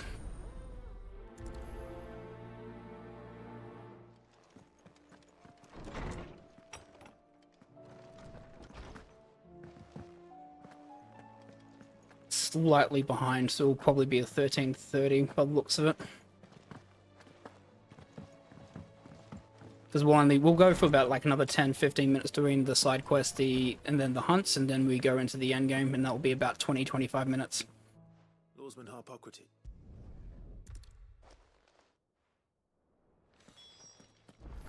Sounds about right. Alright, so we need to get to Wild Wyvern Table near Rickmall's Roost. We have to go to Aisler, that's the closest location. We'll have to fight a Wyvern quickly, and then pick up the Wyvern tail. Fortunately, it is 500 yards away. There's no other quicker spot we can go to, unfortunately. It would be nice if you could warp to the Chronoliths, because the Shiva Chronolith is actually nearby it. But unfortunately, we're not allowed. Yep.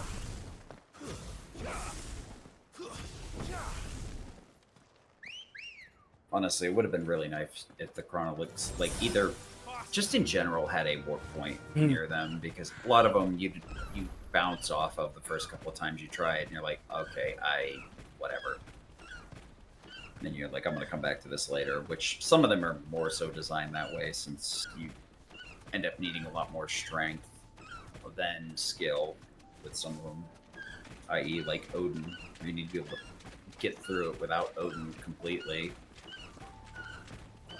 Yeah, especially the most obscure one's Garuda, because there's literally nothing around it. Like, there's no quests around it, there's no marks around it, and it's just in a really obscure place to try and get to as well. Shouldn't be too hard to find. No. We are going to have to take care of the Wyvern, because unfortunately we can't actually pick it because the Wyvern's nearby. So, not allowed to pick the plant whilst the Wyvern's here.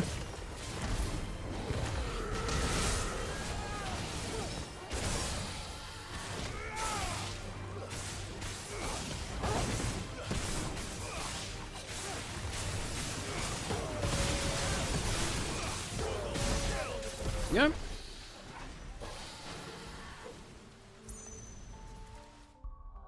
Oh, way too quick. Here they are. Might as well pick.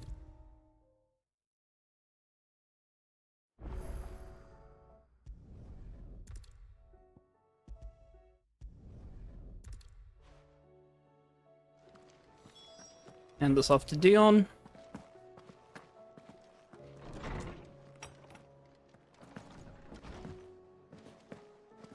The good thing is that the last three marks that we are going to chase down aren't too far away from where we've already got obelisks and warp points to, so it's not going to be too difficult for us to get to them.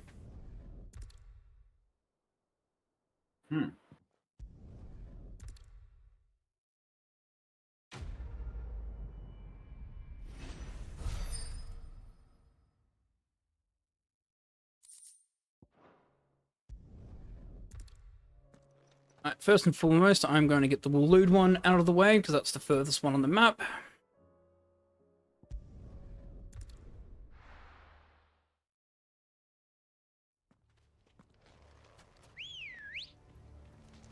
Let's go. Run like the wind.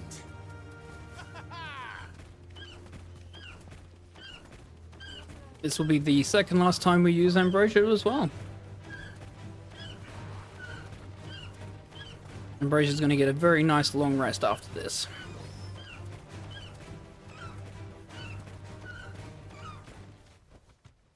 That'll do, girl.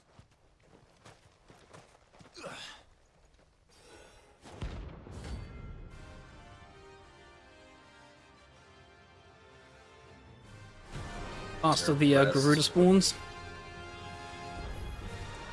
Carmen's madness lives on.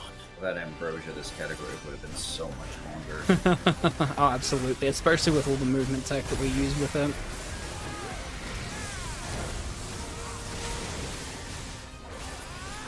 I do really appreciate the Showboat movement tech in general. It's like there is movement tech in the game, but it's not. It's more so just like knowing your angles, Yeah. so you don't run into the ground. Ambrosia, you actually get a little bit more deep in the combat, or the movement rather.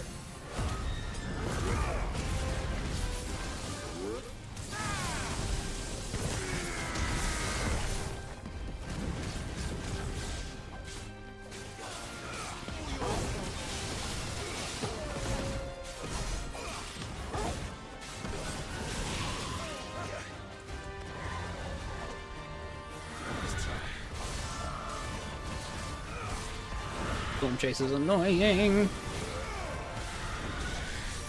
Yo, fire laser. Let me learn that. Joshua, help me out. You gotta teach me how to do this.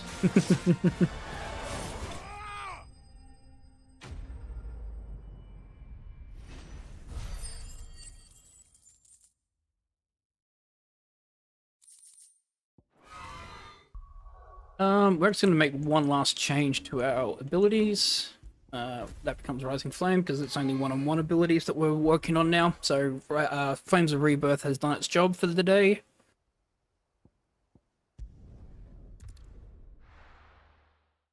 I remember when I like picked this up and I was like, oh yeah, the Berserk Ring is really cool.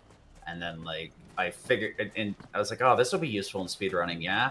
Then I tried it a little bit. And I was like, oh yeah, this just makes a cutscene happen every time you parry. That's bad. It'd be good if it wasn't a cutscene every time. Yeah. Nice little short limit damage buff on the counter too. Yeah. And it's just like, yeah, well. So this Chimera here, you can't spawn unless you do Eloise and Theodore's second mission for Boklad, because that's when you first meet a Chimera.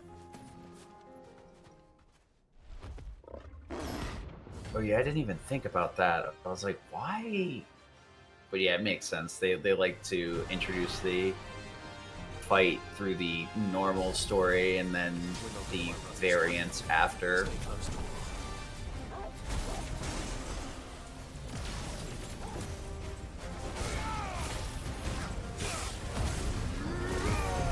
Oh, that's cruel.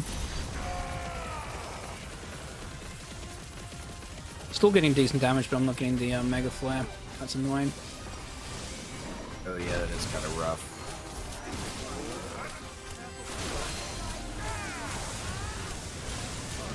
Ooh, I see. Yeah, he jumped out of the way of the Mega Flare. Well, it looks like the Mega Flare dropped off anyway after he jumped out, so...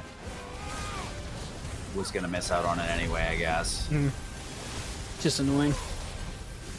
Yeah. And that Delta Force. And then wind-up is such a weird one. You gotta charge it up. Like, you can turn it off while you're charging it, but sometimes you're just not expecting it to whiff. So you throw it out there, and the next thing you know is you see the enemy jumping across the room, and you're like, I hate this. Why you do this to me? Yeah.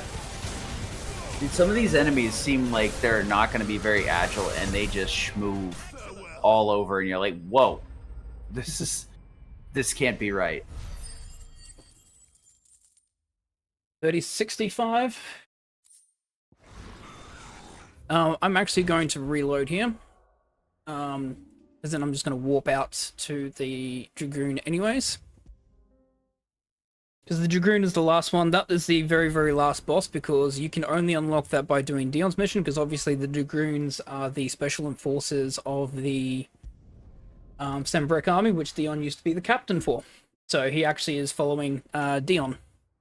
I went to the completely wrong area. Up here.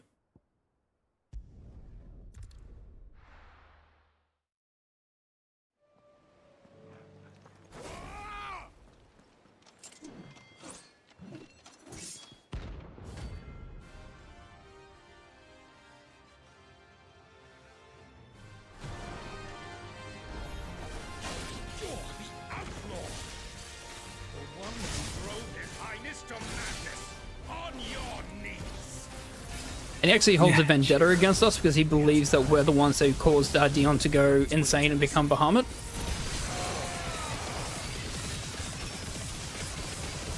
Yeah, pretty much. Believe you think that all you want, but that ain't the case, buddy.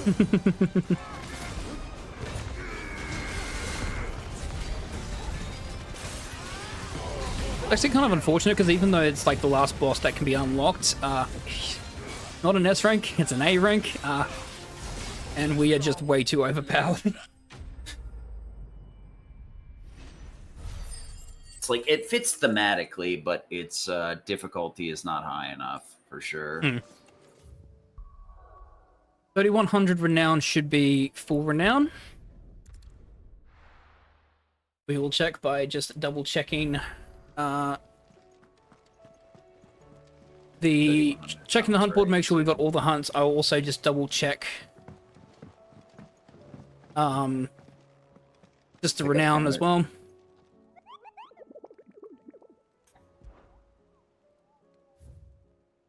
All X's, there's no blanks, so all the hunts are done.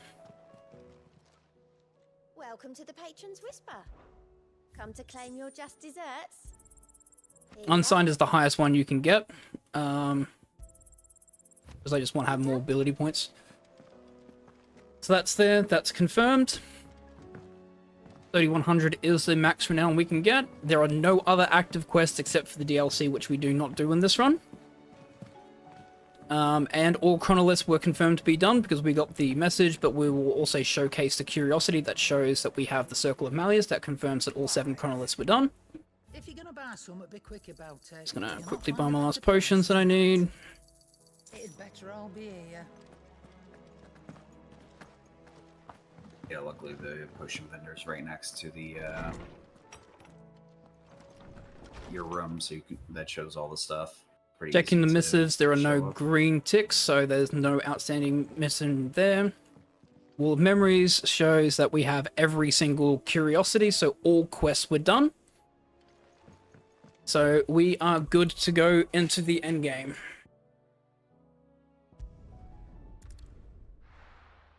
Let's go.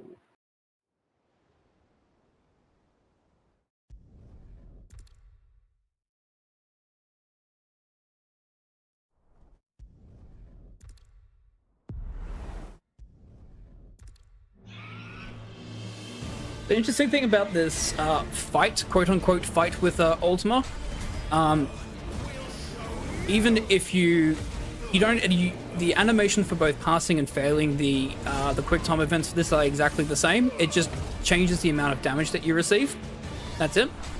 So theoretically, you can actually do this by failing everything except for mashing square at the end. Yep. It's always fun to watch people panic when you sit there on barely any health because you decide to fail and the screen's flashing red.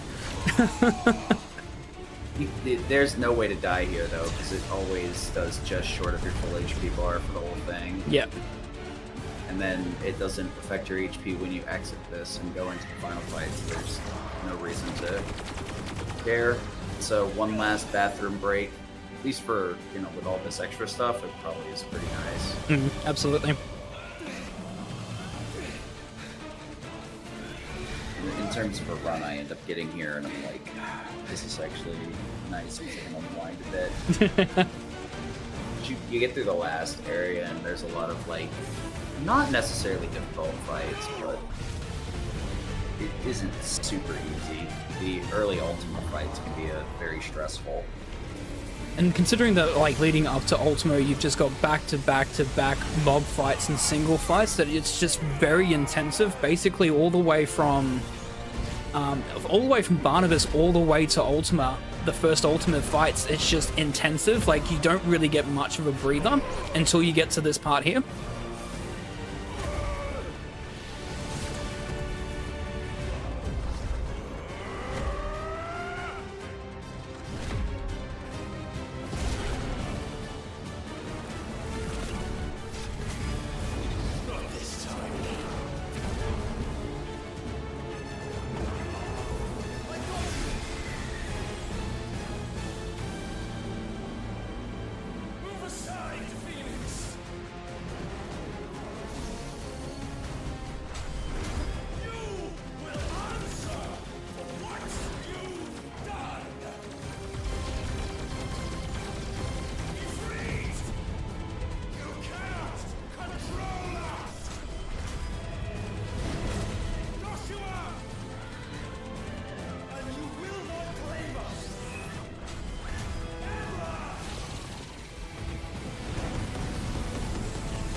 funny thing is, like, with these mashing cutscenes, a lot of people are like, oh, I hated it, made my hands hurt and stuff. The game doesn't really tell you, but you can just do, like 1 input a minute if you want. You don't actually have to mash it at full speed. Yep. Obviously, for a speed run, we want to mash it so that we get through as quickly as possible. There's actually no mashing hard required in this game at all.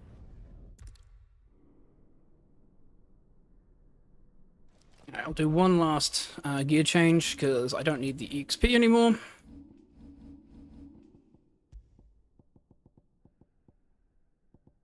Makes sense. Judgment bolts.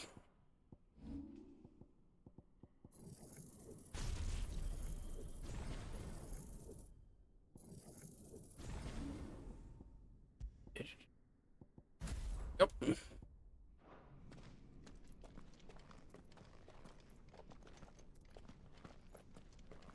Oh, I've awakened a demon. I'm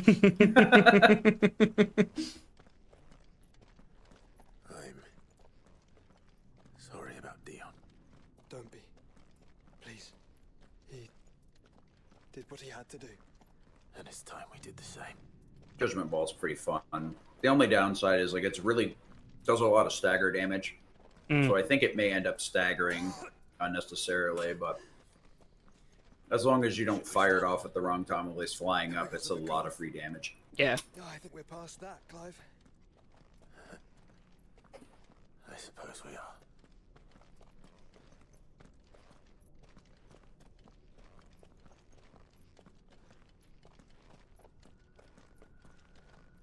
That light, so cold. So empty. We're close, aren't we? It seems that way. But I don't want to think what could be waiting for us in there.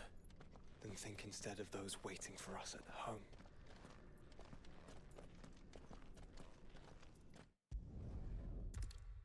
Alright, here we go.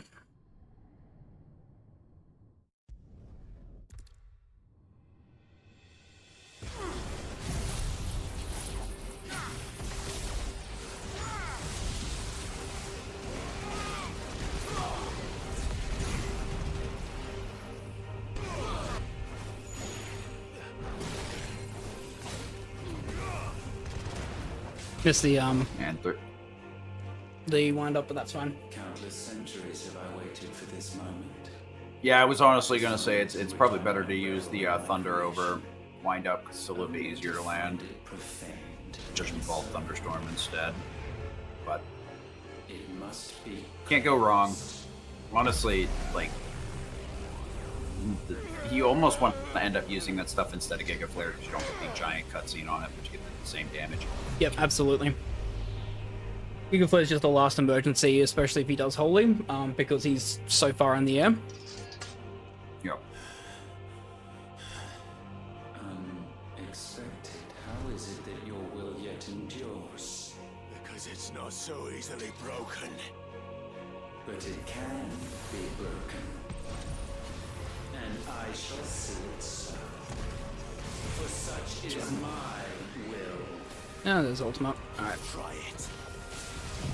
this is where I use it.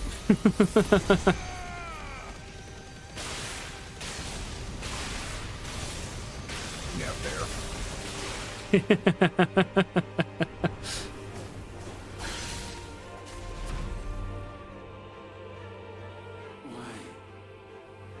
Yeah, Ultima is like one of those where it's like it's funny to let him murder himself with the lightning rod, but it's also so overkill. Yeah, absolutely. Is this Logos? Have you truly become? Problem is like you can kill him before he drops Ultima, so you don't have to wait for that. But it is very funny to watch the final boss kill himself. And there's just some places where you have to have priorities in life, right? Yep, absolutely. First, you're gonna run this long. You have to enjoy yourself at the end. Yeah, I've been here for 13 hours. I'm making this guy kill himself. I've done all the hard work for 13 hours. He can at least do the honors himself. Yeah, right. Look, bro, I'm like level 50. I'm maxed out. I have more AP than I know what to do with. Just get out of my way. Once, perhaps. But we are no longer yours. Our flames are our own, There was a while where like I kept forgetting Ultima Arisen was a phase. Honestly, it's very fun, but somehow I keep forgetting it exists. Then I come into this fight and I'm like, oh yeah, that's right, this is a thing. It is a very good like penultimate or ultimate rather Ifrit fight though. Yep. Because you get Ifrit Risen, and it doesn't feel so heavily chained to phases like Bahamut does. No, it flows very nicely together. Yeah. I guess the only part that's annoying is the purple orb phase if you let it happen, which usually is the case. Yeah, very, very difficult to skip that. It's very precise.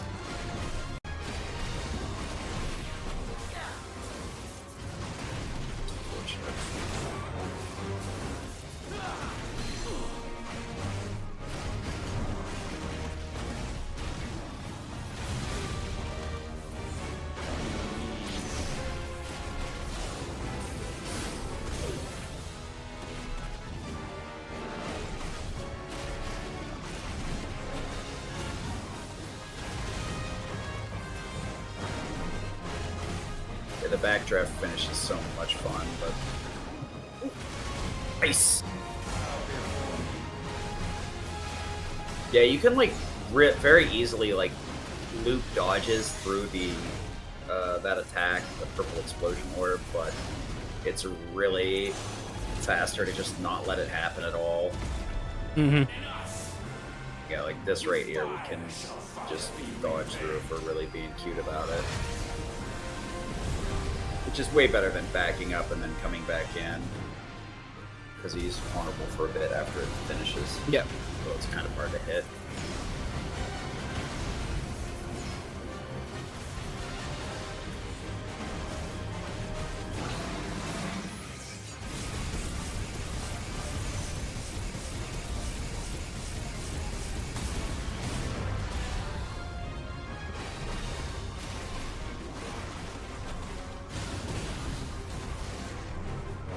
Time the brimstone there, that's fine.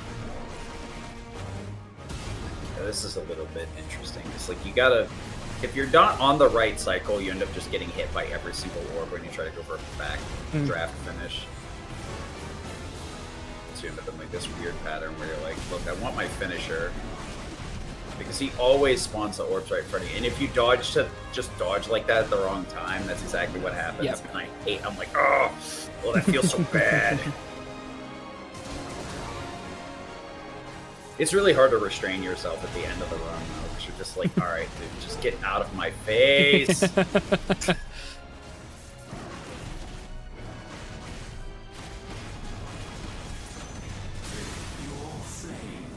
It doesn't help that a lot of his attacks cover a huge amount of screen real estate. Yeah, where absolutely. It's very hard to like effectively dodge them, especially since a lot of them end up chaining you into one into the next, into the next.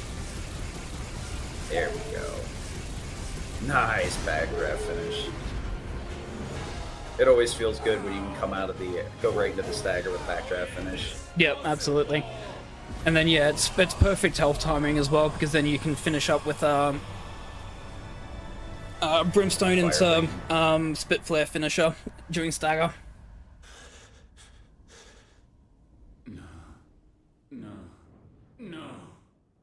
My will is inviolable. Something is wrong. You're afraid. Turns out blue fire demon loses to red fire demon. Who would have The thought? night exposed what you were. Weak. You conceived us to prove otherwise. But the results shook you to the core. For in us you saw yourself. And realized It's funny that he's coping so hard this entire fight. We have enough time to recharge all our specials many times over. No, I can't be losing. I have to keep yapping. I'm just waiting here. I got all the time in the world.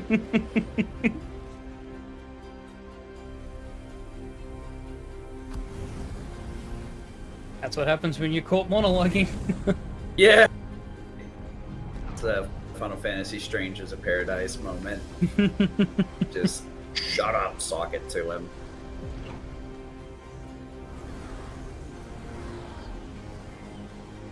The final hit is very cathartic, though. It is extremely cathartic. just yaps this whole fight. And you're like, shut up! We've got 3 parts of this fight basically to go, and then the last hit. Where we basically... Luckily, the last hit's super obvious.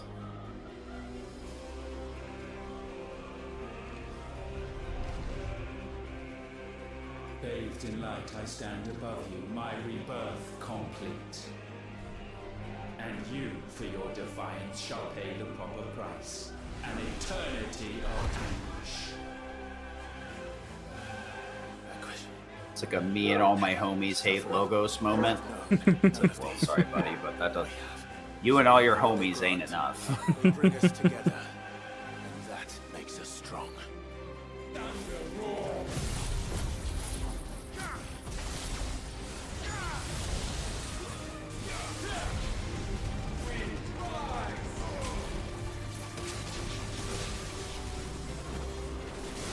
Hey, stop using Euclidean against me.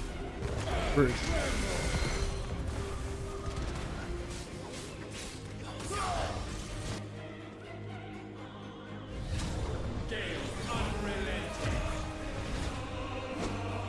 It is such a, you know, epic final battle as well. You know, just seeing all the icons come out with the allies cheering you on. The two of you just like trading blows while you have the edge. Just all your experiences while he sat here resting on his laurels trying to steal your body. I'm God. Obviously I can't lose. Sorry, buddy, but you have not seen the previous 15 games, have you? You're a divine being, huh? Well, nah. I've got bad news for you. If you're a divine being, you better be afraid in a Final Fantasy game. They just haven't learned yet. How many times do we have to teach you this lesson, old man?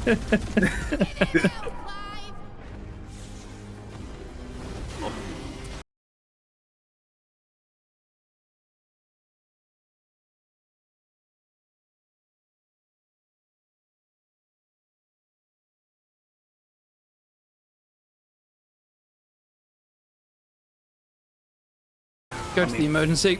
They pull the emergency button.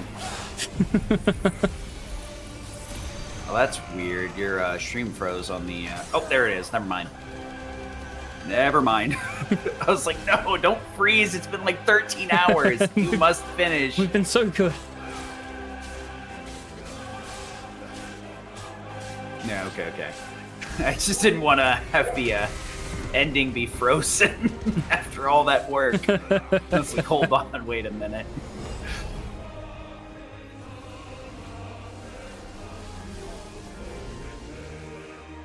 Only minor panic. No major panic. 13 hours worth of panic.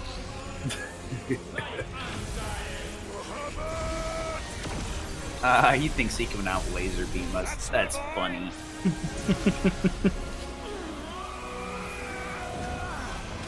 We out laser beam Bahamut when Bahamut was still Bahamut.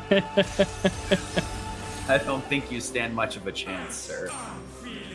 And we survived the Zeta flare. We can do anything we want. Together! Yep.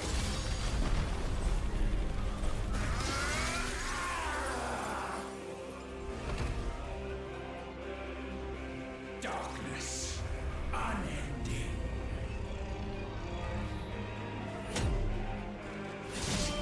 Odin.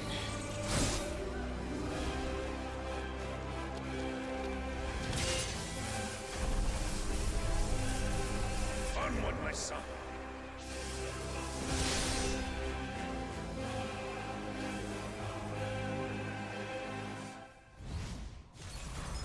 No, mine is the altar at which you pray. Mine are the eyes that look down. Let it break. And yet still you cannot see. You are no better than us. We are one and the same. We are not the same.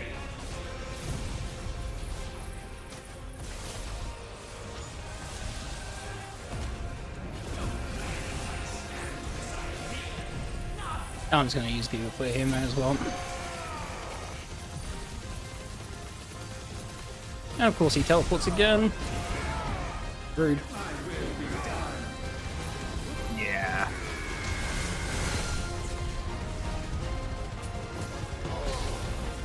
That's the other reason Giga kind of stinks in here, is because it's at the whim of the boss just deciding to dip out. Yep.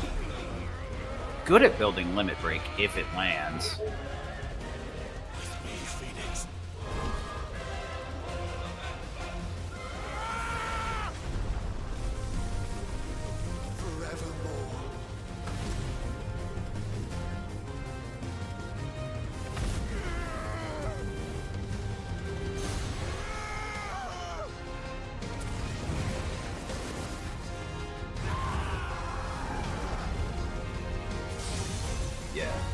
That's actually, thinking about it, it's pretty impressive to like have a 13 and 20 minute estimate be more or less on time with how long this is. Oof. Very impressive. Yeah, some of the early fights of my 80% weren't that great. I like whiffed a couple of minutes really early on because I accidentally deleted my abilities against Jill and Tiamat. Yeah. So I just use ground combos only. But yeah, no, very, very strong mid game. Very happy with this run. Luckily with those, you have the Buster Swords or the whatever DLC weapon you use, so your damage is just so high. Yep.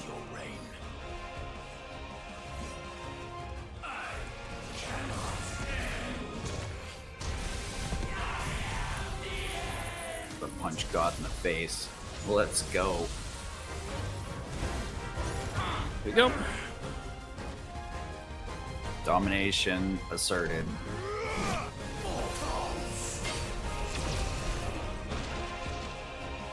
Time will be coming up shortly. The early fantasy here is yours, and we shall be its final witness. This animation does look so much better with Goddard Run, though, in my opinion. So that's that very streamlined, angular design. Yep.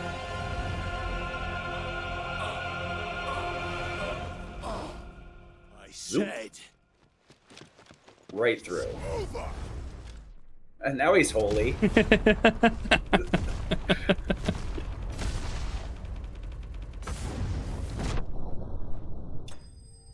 And that is time. Ooh. Goofy look on his face. Wiped it off. Punched into GG. oblivion. 13-hour run. Impressive. Ooh. Yeah, the 99999 really sells it at being a final blow. Bit